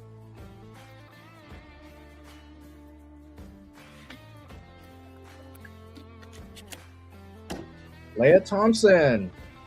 So Leah, congratulations. She's watching today from Facebook.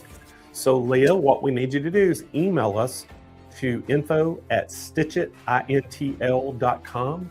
Let us know which color of tote bag you want, black, blue, or red. And then also let us know if you want the Crazy Sewing Lady logo or you want the Sewing Coffee and Chocolate logo on it. All right, Roger, next up, let's give away one of the, I don't know, let's give a white vest away. What do y'all think about a white one? Look at that. It's pretty good looking, isn't it? Mm-hmm.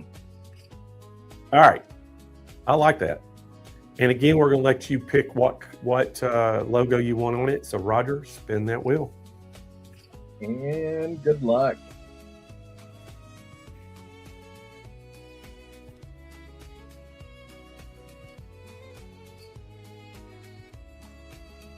Deborah Smith. Congratulations, Deborah. Deborah's watching today from YouTube. So Deborah, you know the drill. Go on your computer, email us at info@stitchitintl.com and let us know what size you want. Give us all your shipping information, and then we'll get that. And also, what logo you want? You want the Crazy Sewing Lady or the Coffee and Chocolate one? All right. Next up, Roger, let's give away one of the puffy jackets. And let's do a blue, royal blue puffy jacket. There you go. It's still cold in a lot of places. I tell you. Yeah. It was 18 degrees here yesterday. And it's in the 30s today, but tomorrow it's going to be in the 70s, almost 80. Well, I kind of wish that it would stay colder here in San Diego, but you know what? You can't beat the weather right now. People are out going to the beaches and out in general. It's beautiful. I had my puffy jacket on last night. I'll tell you what, I was freezing. All righty, let's spin the wheel, Roger, and get us another winner. Okay. Good luck, everyone.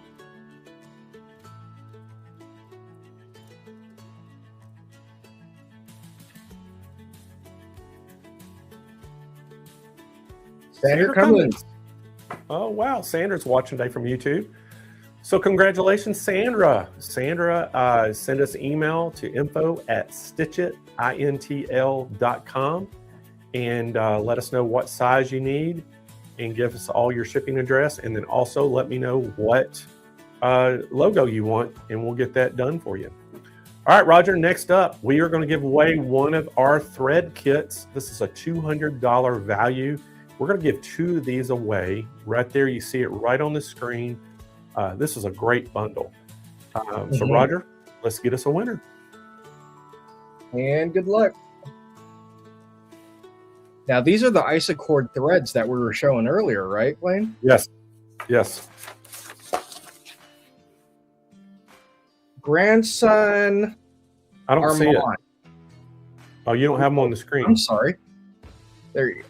Let me remove that. Our winner is there you go. Grandson Armand. So grandson is Armand. That's what I'm getting at. Or maybe, I don't know. See, I'm always curious by these names. Y'all need to kind of like when you email us, explain what the meaning is.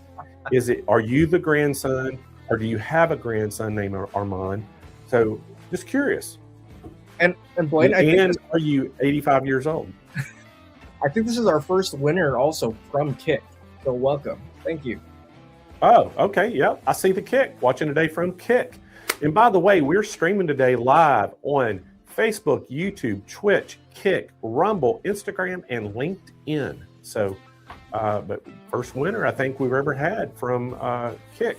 So awesome. All right. You know the drill, Armand or grandma, whichever, or grandson, whoever it is, go to, send us an email to info@stitchitintl.com and let us know your shipping address, and we will get you a thread kit shipped out. All right, Roger, let's spin the wheel again and get us another winner.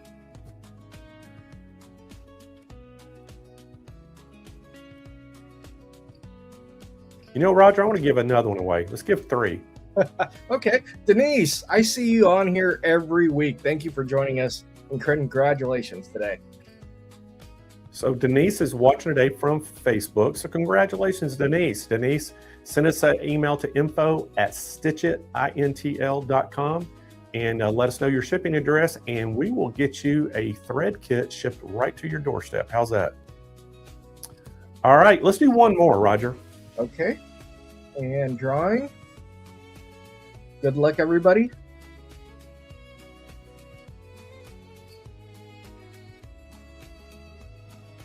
Hope Bird, congratulations. Hope Bird Sewing. Well, guess what? Hope you got some thread to sew with now. So, all right. I hope you know the drill. Send us an email to info@stitchitintl.com. Let us know your shipping address, and we will get you a thread kit sent out. Hope's always on. All right, here. Roger. I think that's it for the giveaways. Let's talk a little bit right before we get everybody go. We're going to talk about next week's show. So next week, we have Baby Lock in the house. So we got Baby Lock. We're going to have Anna Avery Vaughn coming in, and we're going to talk all about the Altair 2. We'll have that on here. Then we're going to have Trevor Conquergood. Everybody loves Trevor. And Trevor's going to do an educational session on Stabilizer, and we're going to talk about some software, digitizing software with Floriani. And then we got Meredith coming back. So Meredith's going to be back. She's going to do talk about a couple FOF machines that we have. We're going to have specials on. And so y'all don't want to miss next week's show. It's going to be another good one. We've got some org giveaways to do. And so thank y'all so much for joining in. Again, if you haven't went and liked our Facebook page, go like, share. If you haven't subscribed to our YouTube page, we sure would appreciate you subscribe, hit that thumbs up, give notifications.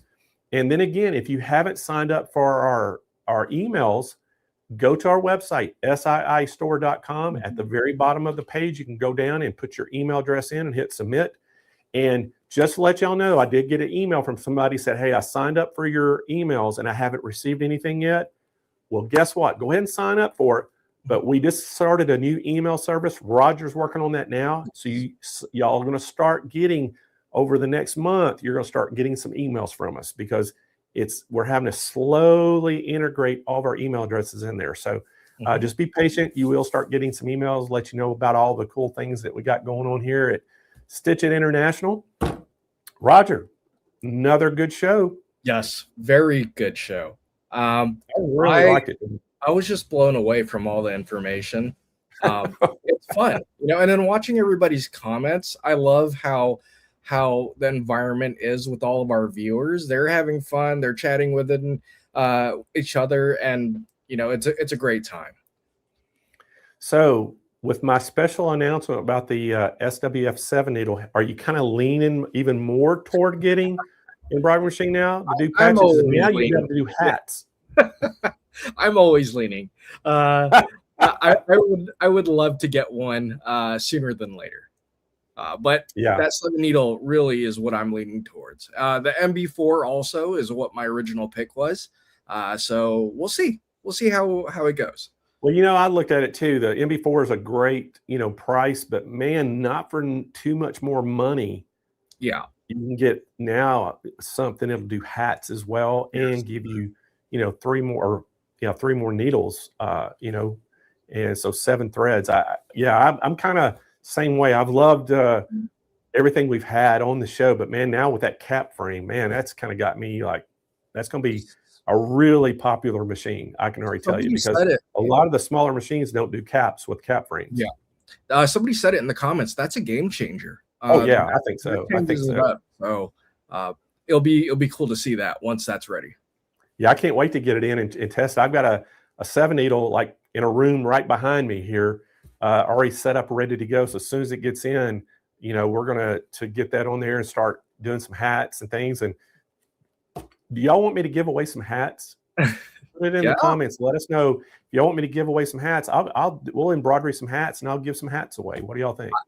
I can't remember who said it on the chats, and I was laughing when I saw it. She said, heck, send it to me and I'll test it. let me put it through their paces. So Jill Sweet won the 7 needle that we gave away. Wasn't it Jill that won it? That's a good idea. Yeah. Jill, So, are you you here know- today? Let us know. Yeah, Jill, chime in, and you want to be a guinea pig and do some testing. Mhm. So, A lot. all right, a lot. everybody. Thank y'all so much. For joining our show today. You know, Roger and I, we work on things all week long. We talk every single day, and we're always working on stuff. But we love, working on the show and doing these shows, and we sure appreciate it. We love the support.